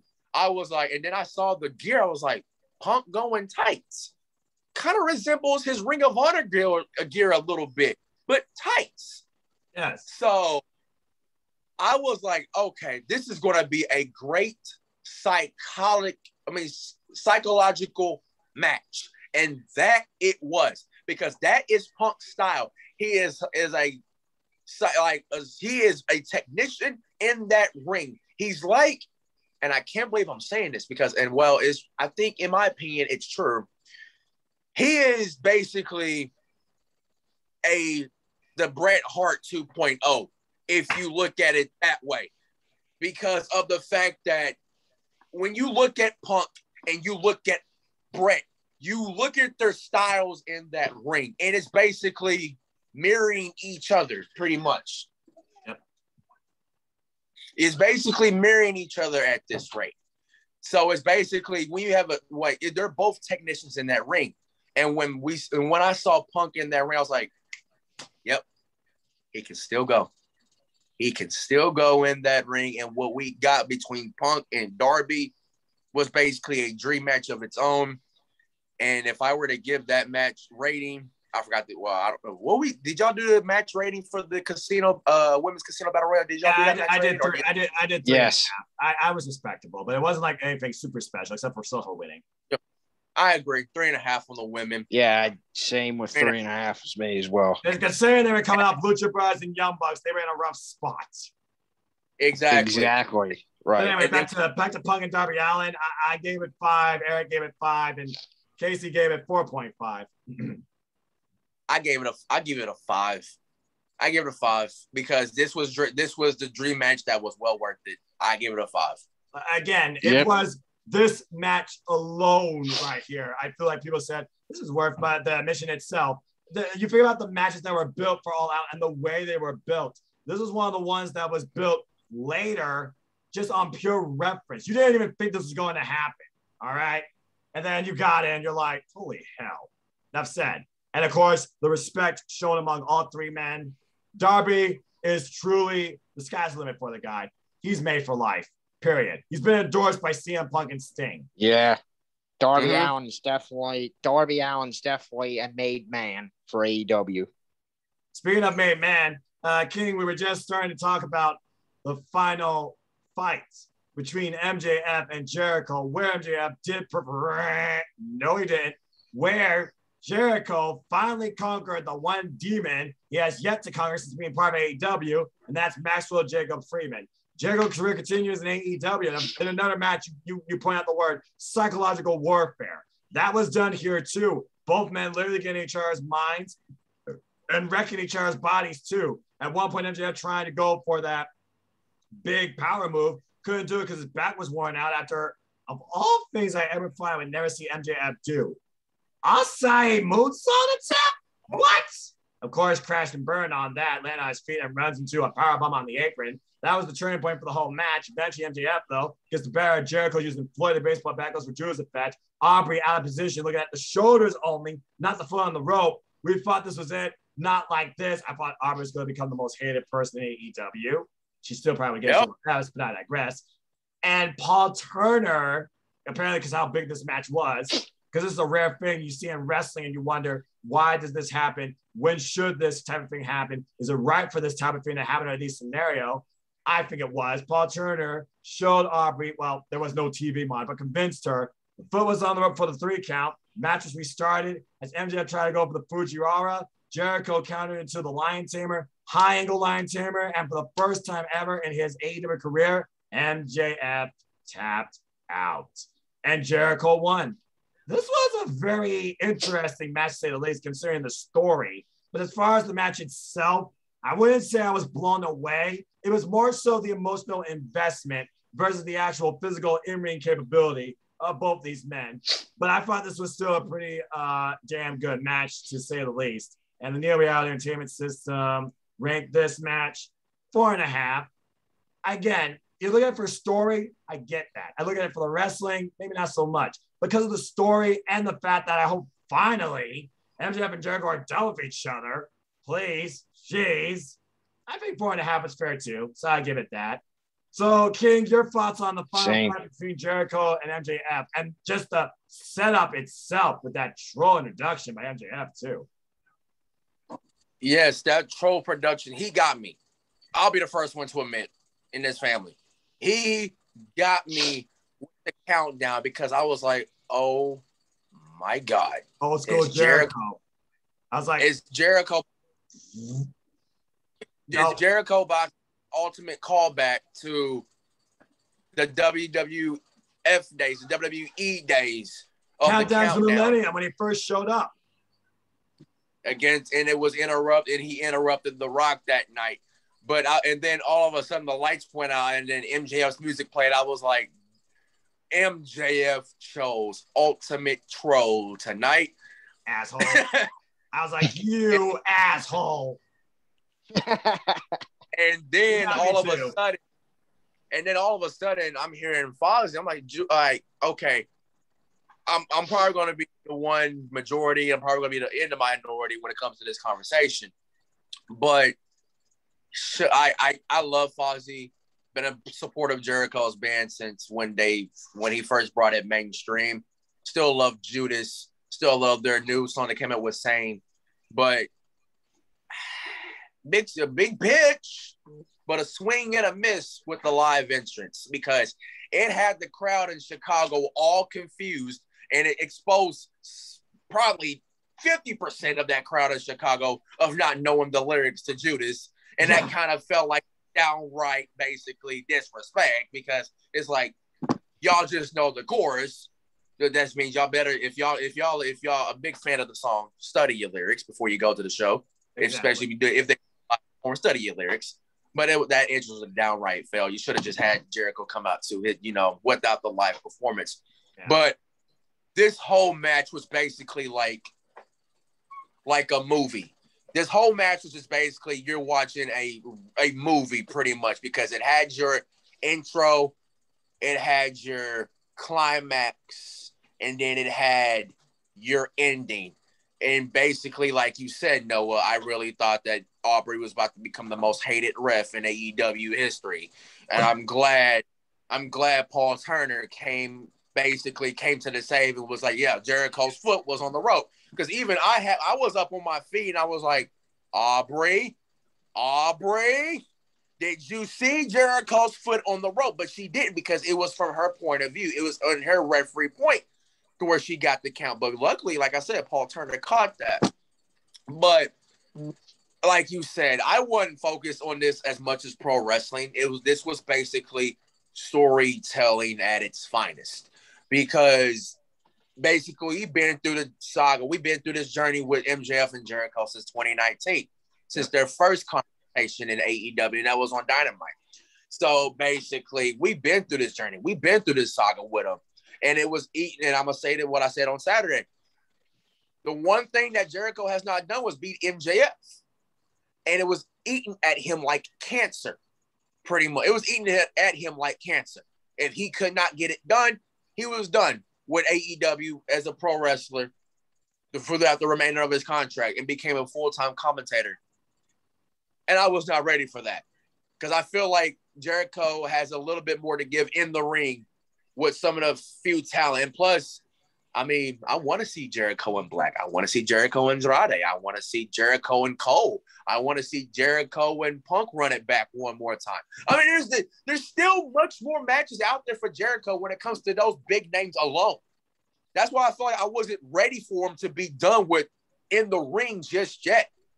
But with Jericho getting the win here, I hope it ends the MJF and Jericho debacle. But when it comes to faction warfare, the Inner Circle and the Pinnacle, we're still far from over. We're still far from over. And Wardlow and Hager literally beating the crap out of each other at one point, allowing MJF to use Flair and the Jewish defect. And it's like, and now that we got this match done and over with, hopefully, where do we go from here with the Inner Circle and the Pinnacle?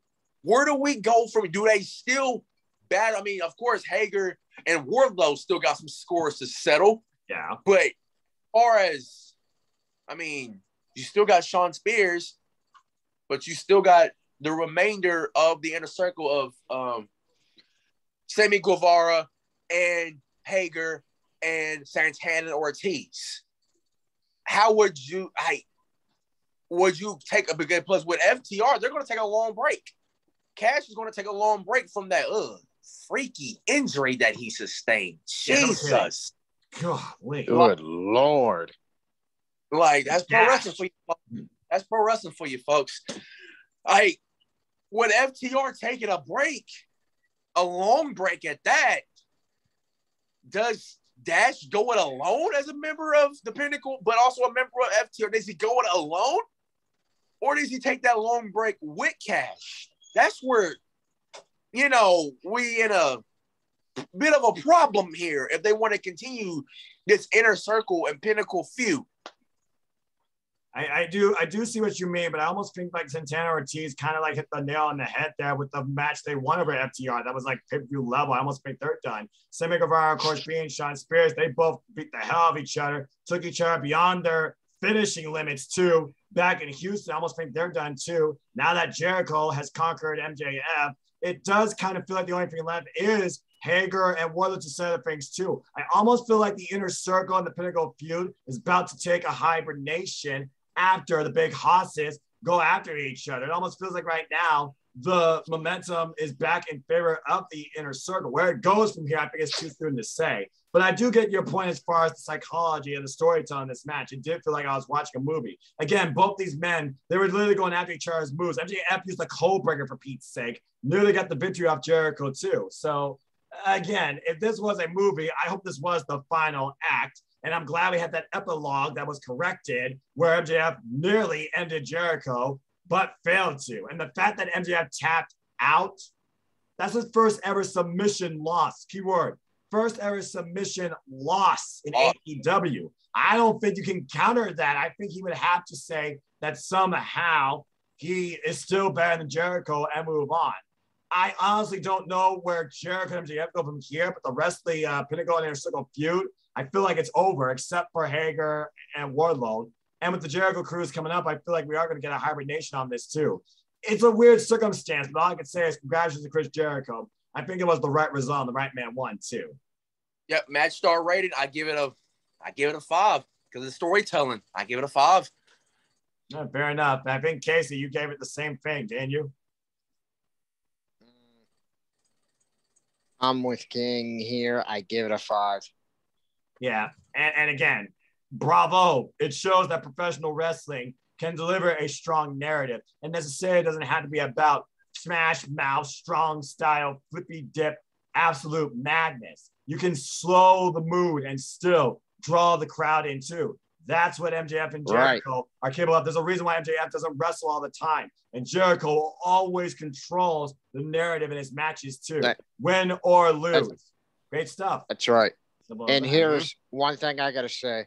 I got to say from Chris Jericho's entrance with the dude playing the guitar. That was his actual guitarist, by the way. That was that Ozzy. Actual guitarist. Judas, yeah. But the Judas thing, that was the live entrance performance was a turn off because that had the crowd right there in Chicago thinking, what the hell is going on? They were trying to figure out when to sing. They were so lost. They were lost at the guy playing the guitar. And when you get down to it, they could have done without the live entrance from the guy playing the guitar. I'll tell you one thing. What was a better live entrance was the choir singing Chris Jericho's Judas. Judas. The choir singing Chris Jericho's Judas. Right. At least you could have got. At least you could have grabbed a local choir from Chicago and put them out on the stage and singing Judas. Right. And then Chris Jericho makes one epic entrance to Judas. And then, therefore, the crowd is singing right along with the choir that sings Judas. Right. And I thought the match between Chris Jericho and MJF was a great match, and it told a great story. And soon as Chris Jericho had his foot on the rope, I was like, Aubrey, he had his foot on the damn rope. Can't you see? We have to say she was looking at the shoulders only. She was in position of the shoulders, yes. not see it. Yep. And you know what though? Another ref. Props to him for seeing it because I thought we were going to see the end of Chris Jericho, but with Chris Jericho submitting MJF and making MJF tap out with the walls of Jericho, that is MJF's first submission loss in AEW. And the fallout from that match I can see is if MJF appears on Dynamite, the crowd in Cincinnati, when MJF talks, is going to be chanting, "You tapped out. You tapped out. I will be a part of that. You tapped out. I'll let you know. Tapped out. You tapped out." And next thing you know, MJF's going to holler, "Shut up. Shut up." Yeah. Because MJF, if the crowd chants, "You tapped out, you tapped out," expect MJF to yell "shut up" when the crowd does that. Oh, yeah. I feel like Jericho was trying to set a mood here, a somber mood, but the fact of the matter is he walks out of the tunnel nice and slow, the music on point with the way he was coming in, but the audience trying to adapt to it is where it falls flat. If this had a better way to correlate to the audience as far as what part of Drew's being played, well, the people just knew the dang song and knew the damn lyrics, it probably would have come off better on television. I completely agree with you on that point. The choir would have done much better, and the choir was again what Jericho used back in Chicago at the freaking former arena, it was called, literally when he came in as champion. I think the choir would have actually worked better here too. But again, it's these little things, and it is what it is. At least the end result was the right result, in my opinion. And a definitive end, hopefully, too. Because again, like you said, MJF, he tapped out. Simple as that. All right. So, well, I think now we can take a moment to just rest our minds for a little bit and talk about the way that AEW knows when to bring down things a little bit, give the crowd. Oh God! Casey's reaction. Well, Casey. Well, hold on. Let me get this. Hold on. Let me get it right. My voice is going. Well, stop that. Anyway, Paul White's AEW in-ring debut against QT Marshall with the Factory. Yeah. No KO except for Camarado. Choke slam, and it was over. I think pretty much this match was simply a buffer. It literally summed up the point that Tony Schiavone wanted to see QT's ass kicked, and it was, but one of his friends, Paul White. It was Paul White's in-ring AEW debut, and I thought he looked pretty good too. He pulled off some power moves with the spear. He chopped the hell out of QT's chest, which everybody got fun galore out of. And then he basically chokeslammed the man after QT tried to literally come up the top rope and get the better of him. Even trying to do a diamond cutter early on. QT was way out of his element here. Again, the only way I saw QT winning is if Anthony Ogogo showed up and knocked out Paul White. It didn't happen. Paul White won, but this match was pretty much filler.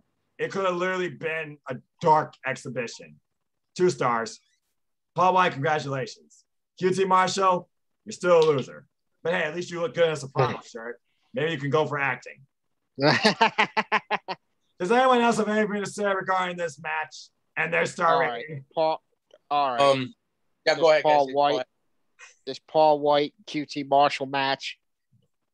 This is the one match I could at least care a less about. This Paul White, he looked good for his age, and he had limited move sets, and I knew Paul White was going to win this one, and QT Marshall had no chance in hell of winning this match versus Paul White.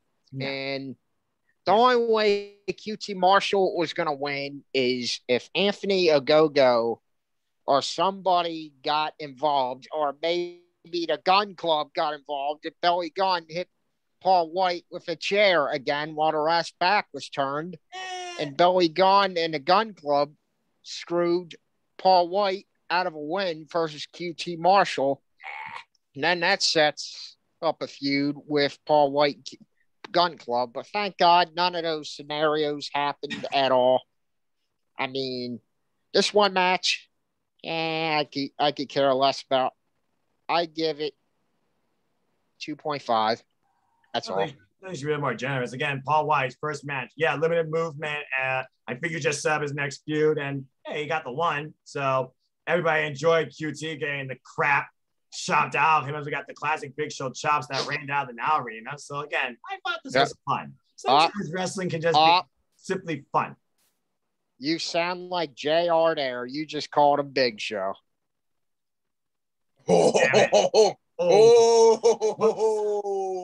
Botch. I'm sorry. Botch. Damn it. Well, it happens. It happens. Again, JR is honest mistake. Honest mistake. It happens. Honest mistake. All right. And I guarantee you, it won't be the last time either he or I say that name.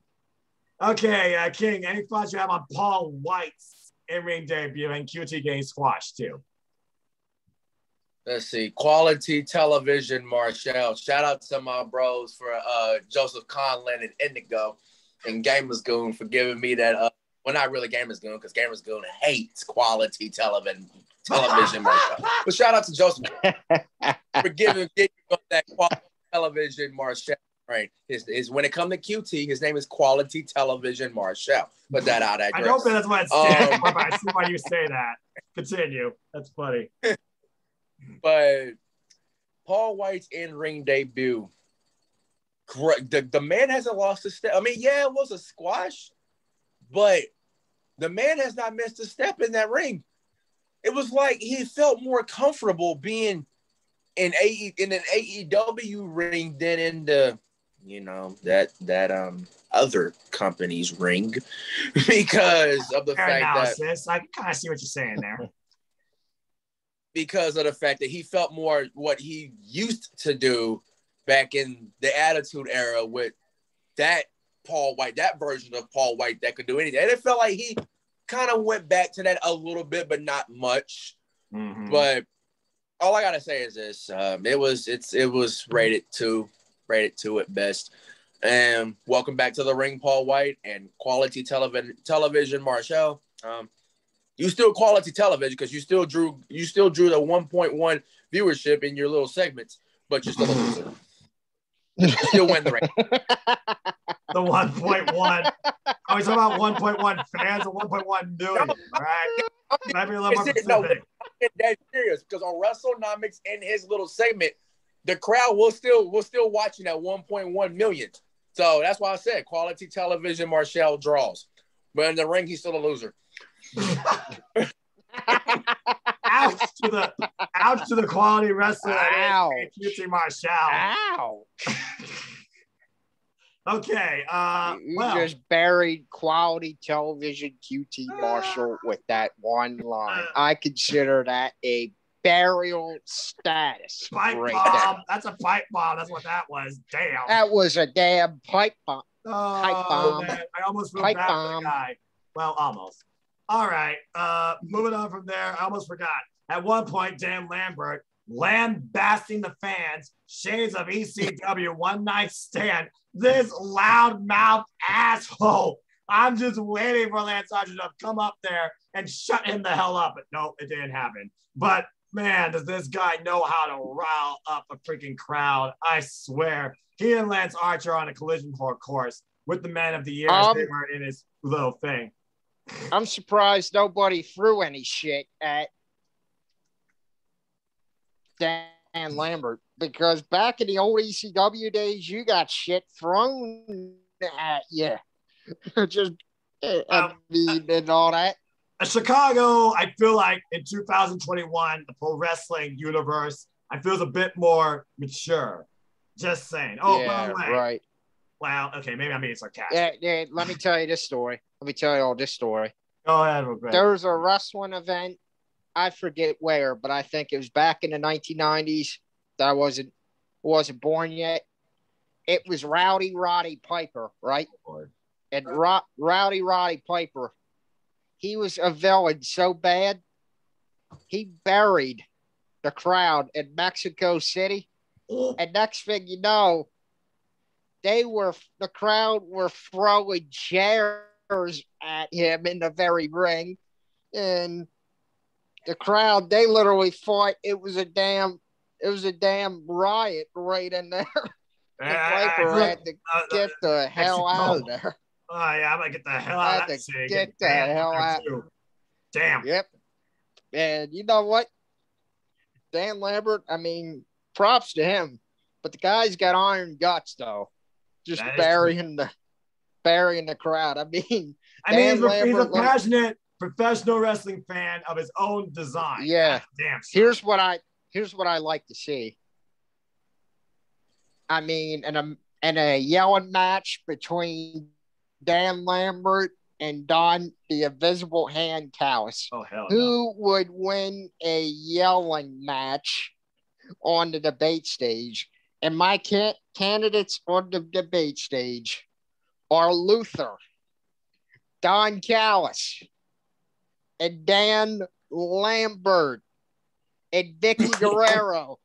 Who is the best yeller in AEW? Who's the best yeller in AEW? And if there's a championship, championship that should be made, it's the Screaming Championship. I don't think they would even do. I don't the think best they would even do that. Screaming Champion is.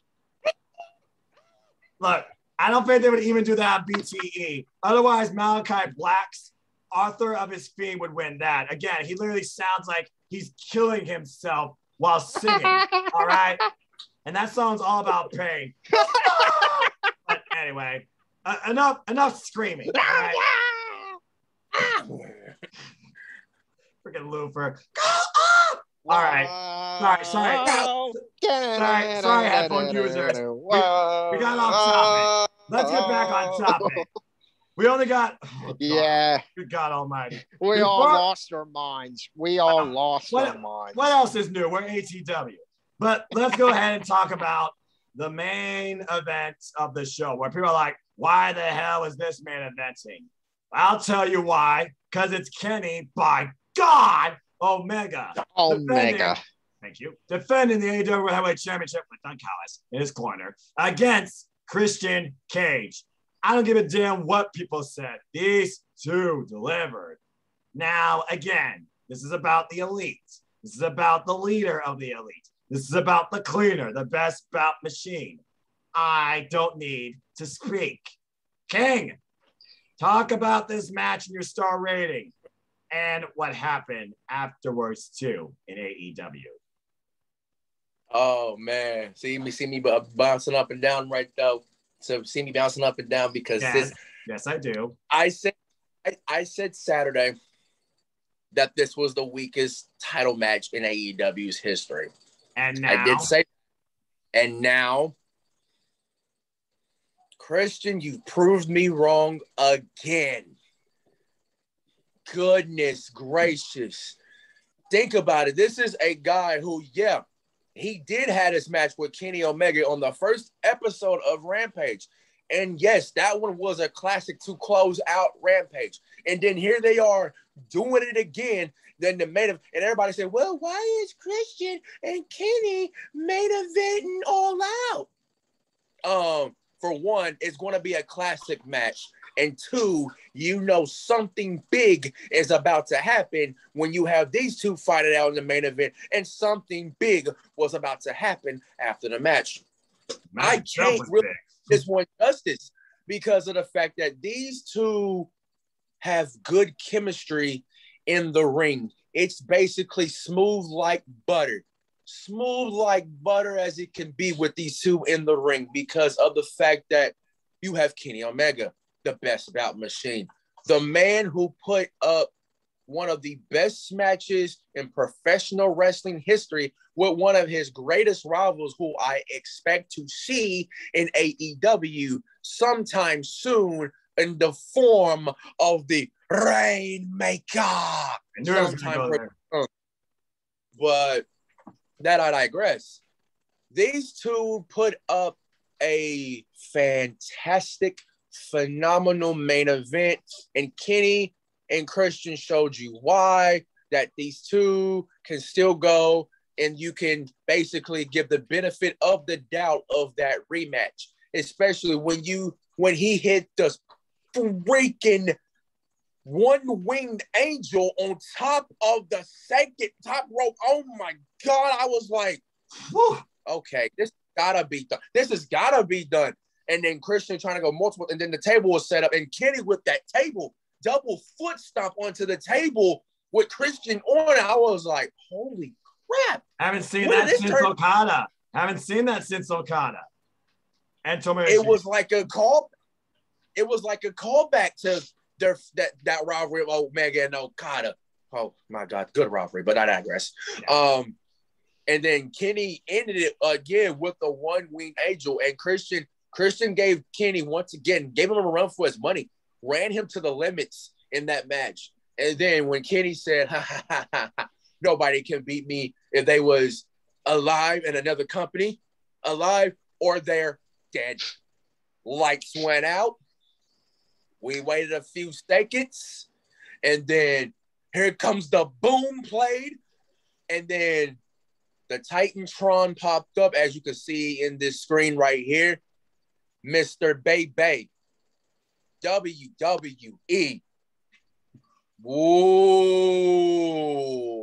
How could you let go one of your top stars of the man who became one of the cornerstones of NXT's history, leading a group, fulfilling a prophecy in the Undisputed Era, and you let the man go because of third-party affiliate?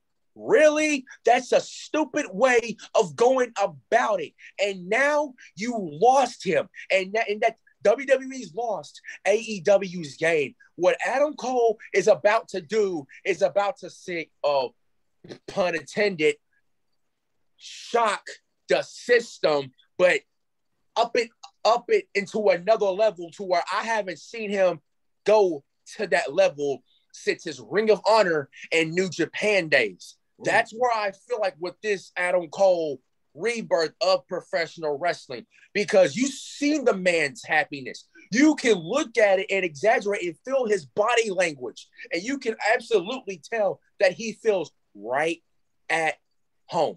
He feels right at home.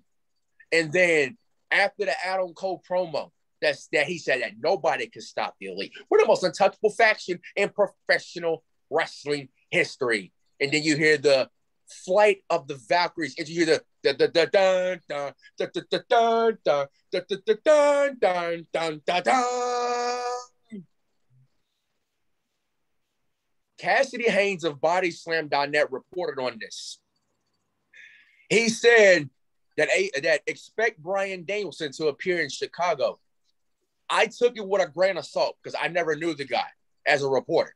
I don't know his track record, and y'all know me when it comes to these rumors, and I bring it into the ATW group chat on Twitter. Yes. I was very skeptical of this.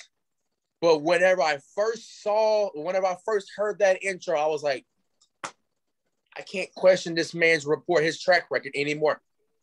I can't. And plus, CM Punk. Remember, if you looked at his vans over the past few weeks, it said AC,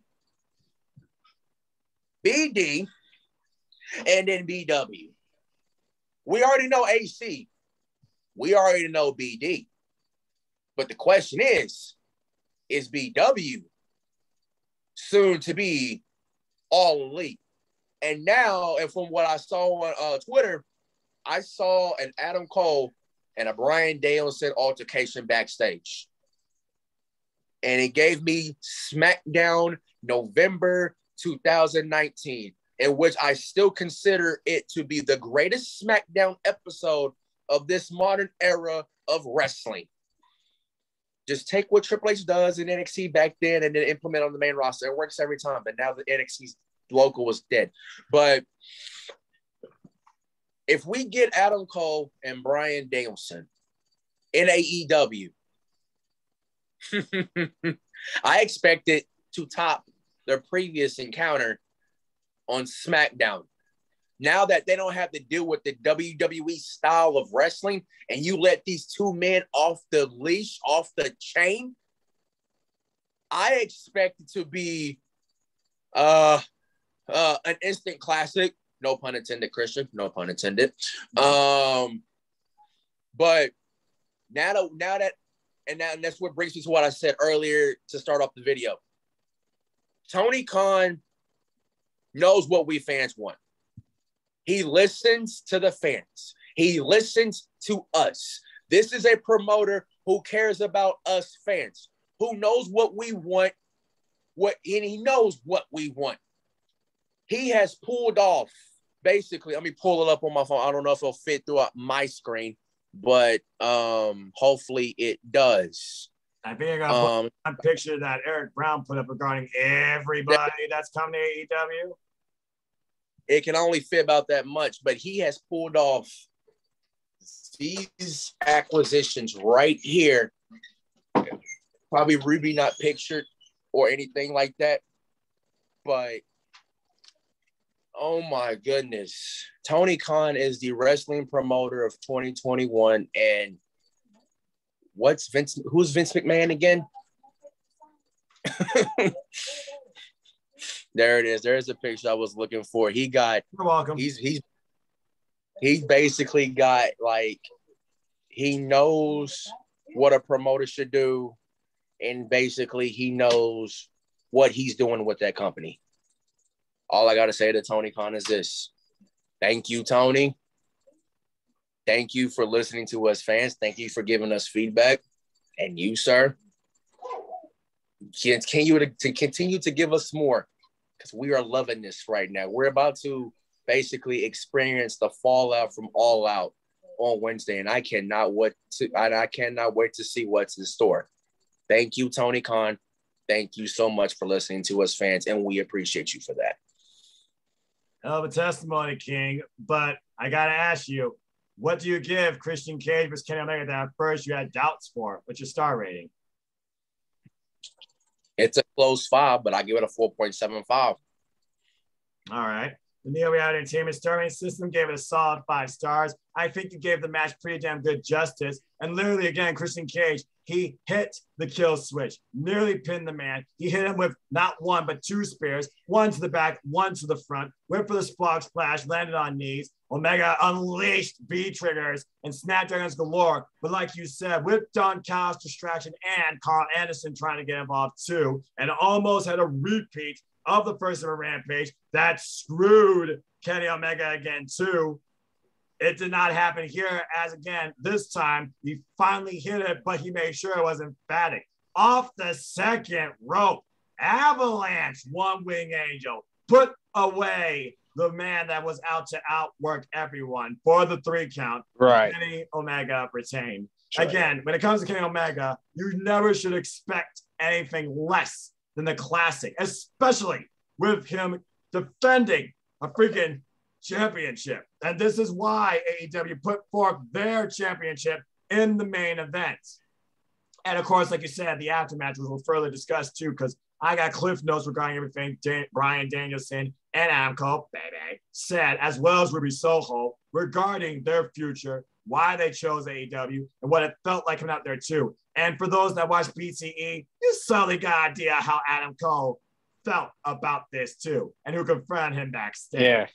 That being said, Right. I give it a 5 as well. Let's go ahead and get the Preacher Man's brief, simple takeaway from that main event, the post-match too, before we almost get ready to conclude. Casey, your thoughts on Christian Cage versus Kenny Omega, your star rating for it, and the aftermath afterwards. All right. All right. Here's how it's going. Here's how it's going. I'm gonna break it down right now. Oh boy. Kenny by God Omega versus Christian Cage for the AEW World Title was a fantastic main event. And Kenny Omega, Christian Cage gave Kenny Omega a hell of a match that night. And Kenny Omega once again proved that why he is the best bout machine in all of professional wrestling by retaining the AEW World Title. And that match right there with Christian Cage and Kenny Omega showed when he hit the one-winged angel from the top rope, from the second rope on Christian Cage, that showed you right there that Kenny Omega was basically saying with that statement of an avalanche one-winged angel, you may have taken the Impact World Title from me at Rampage, but you are not taking the AEW World Title from me. I will not allow it. And Kenny Omega, and as soon as Kenny Omega hit the one-winged angel, avalanche one-winged angel, I thought to myself, oh, no way in hell. No way in hell Christian Cage kicks out of it. Because I literally, stood up on my 2 feet and my face and my jaw were, ready to drop if Christian Cage kicked out of the avalanche one-winged angel. And as soon as Christian didn't, I was like, oh, awesome. Impressive win by Kenny Omega. And that match right there, it was too early for Kenny Omega to lose the AEW World Title to Christian Cage. Because Christian Cage is not going to be the guy to take the AEW World Title off of Kenny Omega. Yeah. Save that for Adam Hangman Page. Adam Hangman Page is the right guy to dethrone Kenny Omega for the AEW World Title. And by the way, congrats to Adam Hangman Page on the birth of his kid. birth of his baby with his wife. And yes, indeed. Adam Hangman Page versus Kenny Omega. It's going to be a perfect match, and that person will be perfect. Adam Page will be the perfect guy for Kenny Omega to drop the AEW World Title to. It's too early for Kenny Omega to drop it now. Christian Cage wasn't the answer for it. Adam Page is the answer to defeat Kenny Omega for the AEW World Title.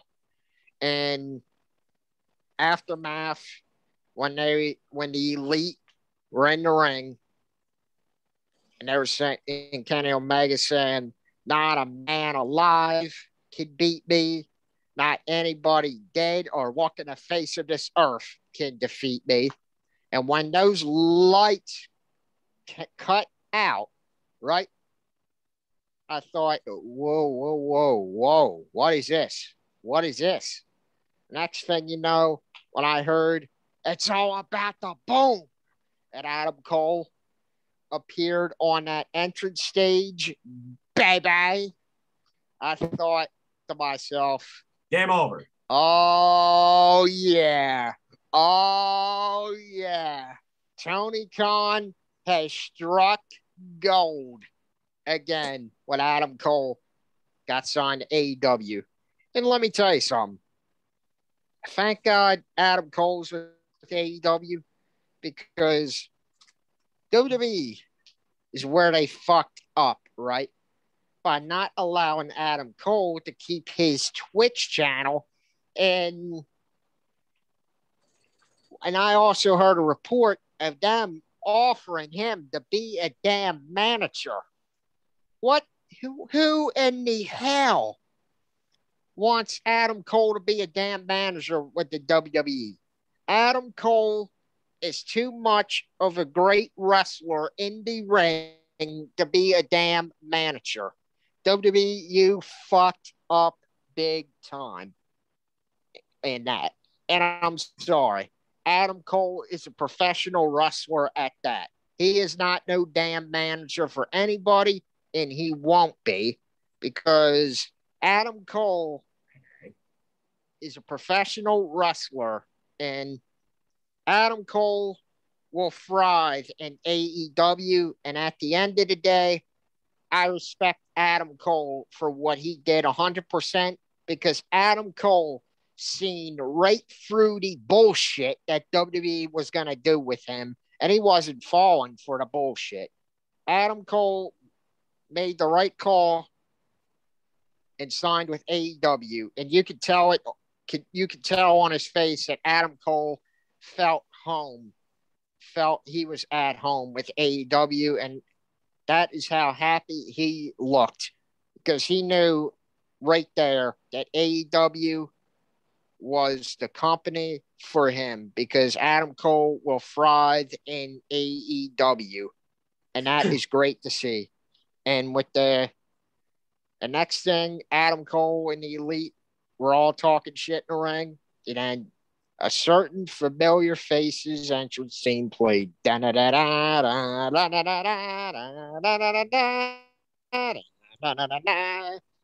next thing, out comes Bryan Danielson. And then after that, my jaw completely dropped. And I'm like, how does that feel, Vince? Because you tried to thought you could one-up Tony on your little Brock Lesnar return thing, the summer scam. Lesnar ain't got shit on AEW. Lesnar cannot save your ass from AEW, because AEW is here to stay. And they are number one right now in the top of the wrestling world.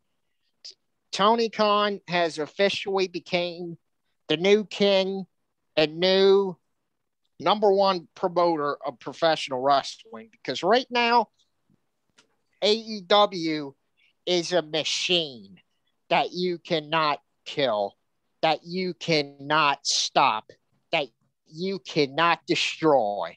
Because AEW Tony Khan, let me tell you this. He is a smart son of a bitch. Because Tony Khan knows right there what we want as fans of professional wrestling. And Tony Khan is a good guy, and he listens to us. Tony Khan gives a shit not only about his wrestlers, but for his fans. And the reason why Tony Khan listens to us as fans is he don't want to lose anybody that watches AEW. He wants to keep all of us on board. And I like how Tony Khan operates because he runs AEW like a business. Vince McMahon looks at the professional wrestling world like a joke now. He looks at it as a joke. And he doesn't take it serious. And professional wrestling is what you're going to get with AEW, Impact, Ring of Honor, New Japan Pro Wrestling, and MLW. Because you ain't going to see it in NWA as well. And you ain't going to see it with whatever the sewer company's called. World's Worst Entertainment. Because you are not going to see it with the sports entertainment bullshit. Because these wrestlers that you see with WWE are not sports entertainers. They are professional fucking wrestlers. And all they want is to be respected. They want to be respected. Why do you think they're heading to AEW? Because they want to be respected again. Because they ain't being respected with WWE. I can tell you that much. And people that are with WWE, when they get released down the line, if they get released, the perfect fit for some of them, for the likes of Pete Dunne, since he's a free agent, is New Japan Pro Wrestling, because Pete Dunne's style is great for New Japan Pro Wrestling. And if Walter becomes a free agent, the ring general becomes a free agent, Walter would be a fantastic addition for New Japan Pro Wrestling at that. And here's what I want to see. I want to see Walter versus Minoru Suzuki go at it at Wrestle Kingdom. Wrestle Kingdom. Okay, bro, you're crazy. And hey, give me that match now. Give me that match now. Casey's gone to another world. Immediately. Casey Because that would be an instant classic match in the making. He's on a roll. Let's let him go. And when you get down to it, though, I mean, people like Tommaso Ciampa, Johnny Gargano, Candice LeRae, Dakota Kai. I knew he was going to drop that name. They would all thrive with AEW because Candice LeRae is a natural born leader. And congratulations to her and Johnny Gargano for their soon to be arrival son or daughter. Right. And Candice LeRae is a natural born leader for the AEW women's division, and she'd be a great locker room asset for the AEW women's division. Because Candice LeRae is a leader in the professional wrestling world, and Johnny Gargano would have instant classic matches with the talent in AEW that are there now. And same with Tommaso Ciampa as well. And Dakota Kai would thrive in AEW as well. We're way outside. Because preaching a sermon. They are going to thrive in AEW. And that is my ending tonight right there. Ladies and gentlemen, that was Casey's sermon on professional wrestling and how it's done. Amen. Can the chat say amen? Sermon on the mount, or in this case, the sermon from the living room. A preacher man's ode to professional wrestling. Well done, Casey. All right. Well, the bottom line is this. As we finally got through AW All Out, I stand by it as a professional wrestling fan, 29 years old, on February 10th, 1992, his first wrestling match he could correlate to actually understanding and falling in love with from his mother showing him being Bret the Him and Hart versus the British Bulldog. I have to say that AEW All Out was literally, for me, the greatest professional wrestling pay-per-view I have ever seen in all time. It's as simple as that. October 20th, 1997, the 3-year-old Anthony watching In Your House between Undertaker and Mankind. And that's how I got introduced to this world of wrestling. Now, at the age of 26, about to turn 27 next month. My goodness. Yep, I can agree with you. And I will stand by saying that this pay-per-view was also meant for me.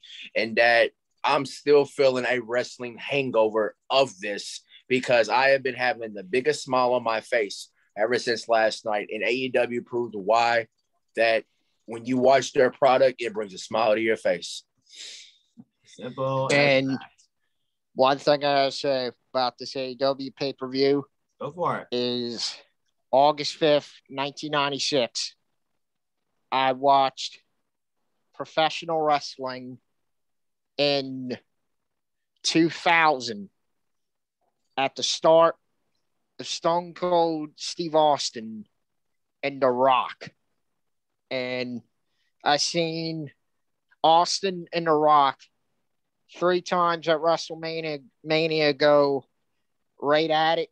And I even watched Shawn Michaels return to the ring in 2002 versus Triple H at SummerSlam at that time.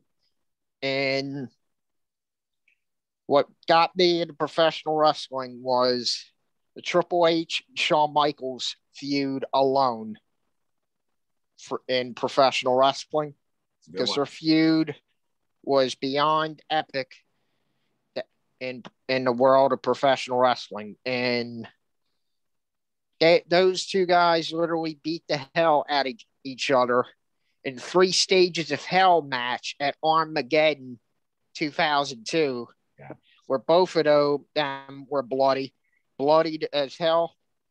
And also seen the triple threat at WrestleMania 20, and also watched before I get there, I also watched Undertaker and Kane build up to their match at WrestleMania 20.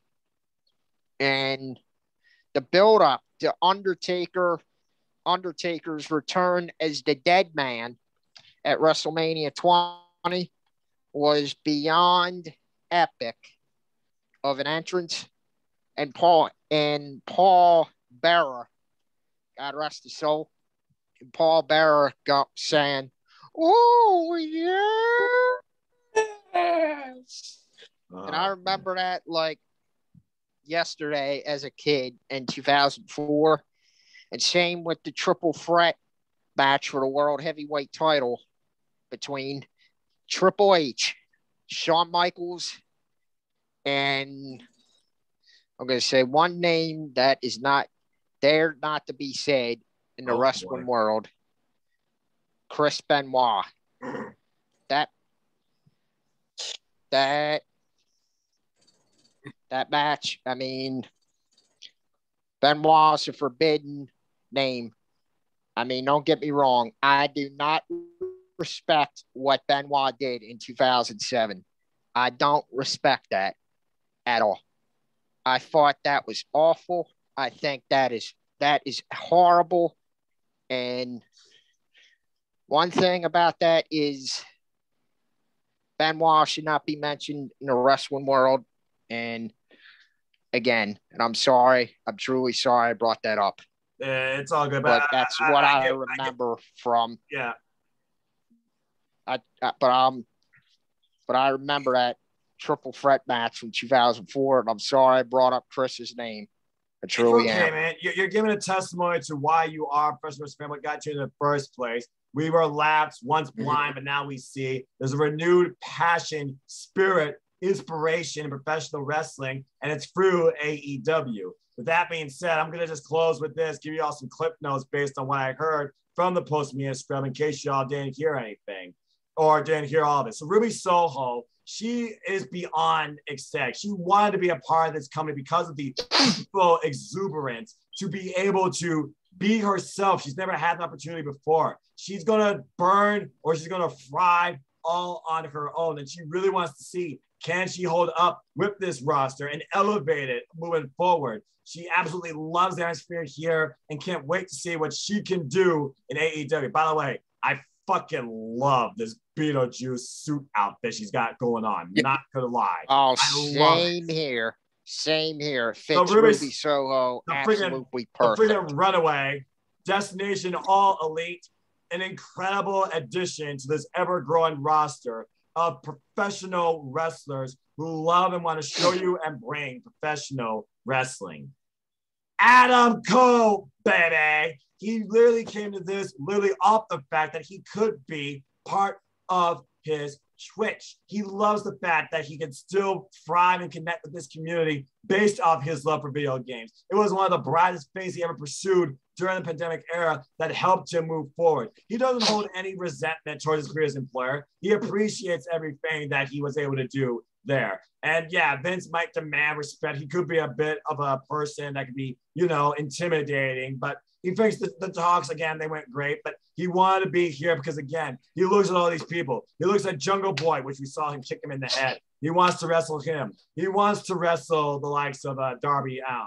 He knows CM Punk is there now, too, and his girlfriend's also there. And, again, he has so many friends, and he's now feels so good to be back. He literally said, as he was coming out, after you heard, you know it's all about the boom, he was literally shaking as he was trying to walk down, hold his composure, and get to the ring. So he's looking very forward towards what he can do here because what he sees here is not, you know, I'm the big marquee guy.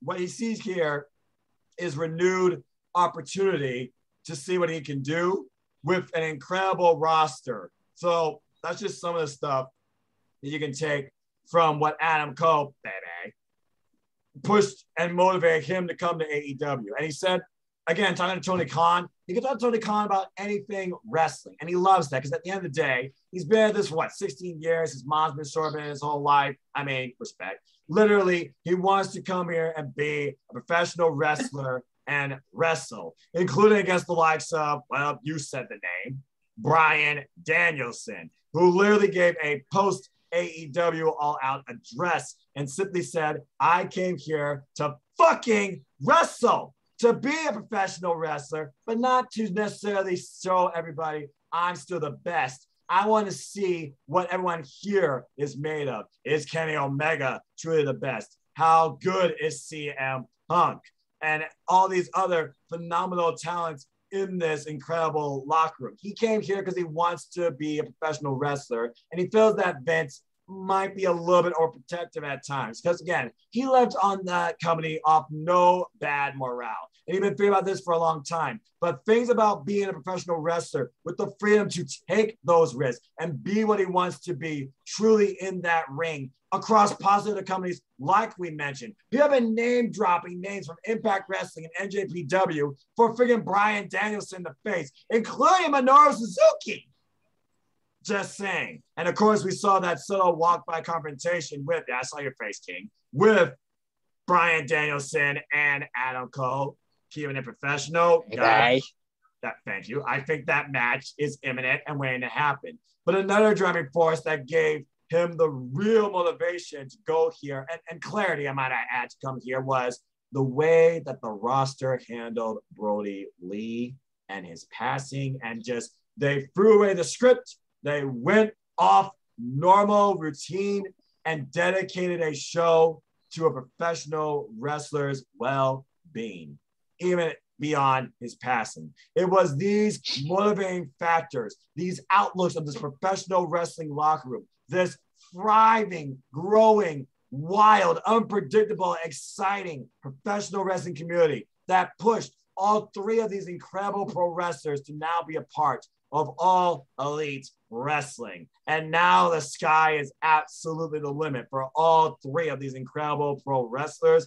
I cannot fucking wait to see what's next, not only for all of them, but for AEW, which again, right now is the greatest thing in my life to have as a professional wrestling fan. Speaking of which, as we close, stay tuned, folks, because even though my voice is hoarse, I probably won't have a voice when I come home Thursday night, but I will be back to give you an ATW Spotlight review of the fallout after All Out, as I will be going to Cincinnati live and seeing Jon Moxley taking on Minoru Suzuki in a homecoming match and a renewed rivalry where two of the craziest, hard-hitting bastards on the planet are literally going to clash against each other again. We will see how dark Dustin Rhodes can go against Malachi Black as he looks to send a statement and stop Malachi Black's reign of terror as he continues to try and torture and tear down the Nightmare family at the expense of Cody, Brock Anderson, Lee Johnson. Is Dustin a victim of the House of Black?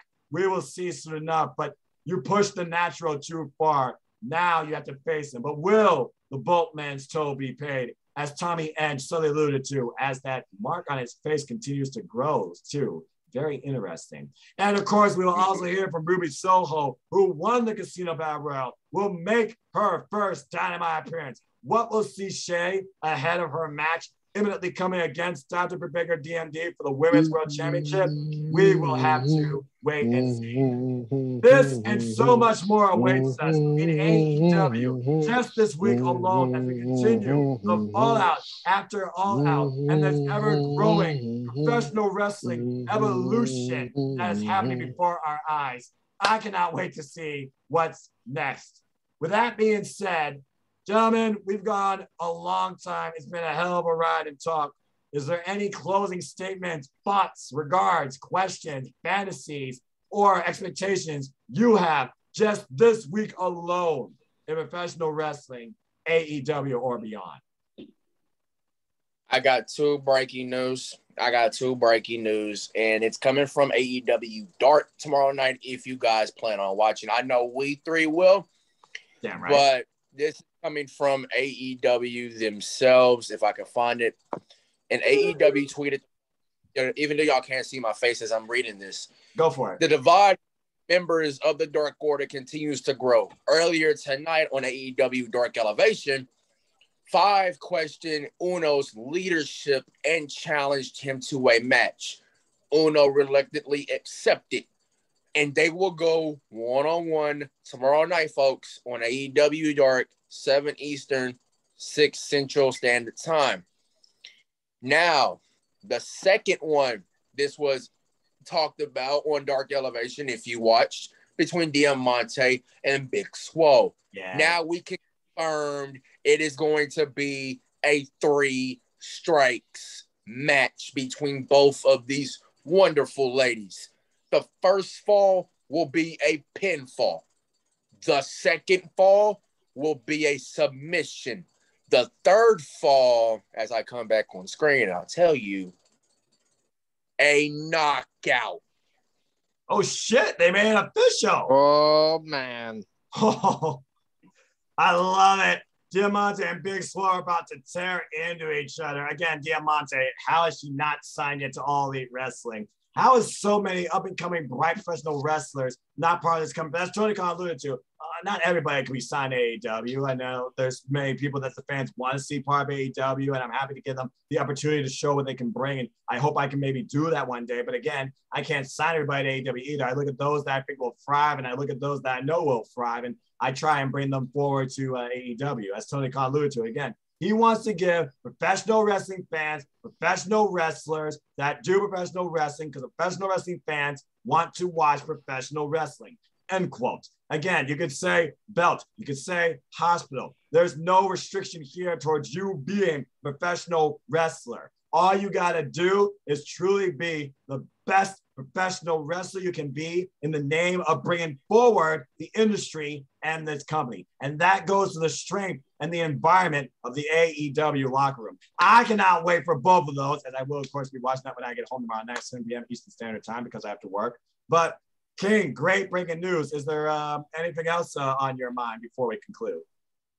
That's pretty much it. I just want to bring those two breaking news to the people that are going to be watching this and to your guys' attention. Hashtag we're with AEW. It's as simple as that. Again, we're with AEW. I'm with AEW. I watch all the All Elite forums and hype them up too, especially women's wrestling. For anybody that follows me on Twitter, you know that. By the way, brief shout out to tonight's AEW Dark Elevation. Dante Martin continues to thrive and escalate and elevate his game. Great match with JD Drake and Sky Blue. She's been getting a hell of a showing lately too, taking on Red Velvet and Rico. Rico and Sky Blue was definitely my favorite match tonight. Very impressive effort by both, too. As, of course, the three AEW workhorses, Darby Allin, Eddie Kingston, and Jon Moxley, they gave us a fun closer at the expense of RSP Serpentico and Lufer and his high-pitched voice, too. Enough said. That being said, folks, other stuff to come forward through ATW Productions, through my YouTube channel, and both these men's Twitter feeds. Please follow my friends, follow all the ATW crew. There will be coverage, there will be previews, there will be simple takes and reviews on the entirety of the G1 Climax. As this weekend, I will be with Casey Gallagher to discuss G1 Climax 31. You see the blocks before you in its entirety. This and so much more ahead in all things wrestling. But I feel like better than a Monday Night Raw, it is literally about 11 p.m., so I think it's about time to conclude. So I think with that being said, I will bid you all a fine adieu. But before I do, Casey, any closing remarks towards anything this week in AEW too? Looking forward to AEW Dynamite Wednesday night with Malachi Black versus Dustin Rhodes. And that will be a hard-hitting matchup between these two. And I'm also looking forward to what Ruby Soho has to say. And don't get me wrong, Ruby Soho's entrance theme, like Ruby Soho. Love it. It's kind of catchy. I absolutely love it. I think that theme is a lot better than her what's WW what the hell ever it is. All right, theme. Don't go there. Calm down. And all right, it's a lot better than her WWE theme. I clarified that. All right. And that's my honest opinion right there. And Ruby Soho, I mean, see what she has to say. And Malachi Black versus Dustin Rhodes. Dynamite will be good tomorrow night. Not tomorrow night, but Wednesday night. It will. Damn it, Jim Ross. I sound like you now. Good. It wasn't just me. It wasn't mistake. just me that botched tonight. Mistake. I feel better about myself. Honest mistake. Hey, Wednesday night is gonna be great. AEW Dark, Diamante, and Big Swole. Oh Jesus! I love it. Somebody better be fasten your seatbelt in this match, because these two are going to be beating the hell out of each other. That's all I have to say. Yes, and I cannot wait to see that again. You know how much of a fan I am of Diamante, and I love the Diamante and Swole rivalry. I'm definitely ready for Diamante here. And one more thing I forgot to mention. Also, I will be seeing it live, but you all will be seeing it Friday, recorded. Illegal Andrade will take on the Bastard Pac as part of AEW Rampage, because travel restrictions prevented Andrade Illegal being involved in physical in-ring action on AEW All Out. I'm sure much to the chagrin of some fans. But again, I get to see all this live. I'll be back with a review Thursday night. I promise you. Also, stay tuned. I will be on a one-on-one interview with an All Elite fans experience as part of the AEW crew, our enforcer, Lex Falonzo. That should be a hell of a fun chat. But again, folks, We're tired. We are ATW, and we are all with AEW and love professional wrestling too. We hope we engage you with the discussion, the hype, energy, and our thoughts on what's to come too. But I think officially now, in the immortal way of my favorite Kenny Omega, I will bid you all a fine adieu. Thank you once again for tuning in to this Spotlight from ATW. Goodbye. Mwah. And until the next show, whatever it might be and whoever might be with, good night. Bang.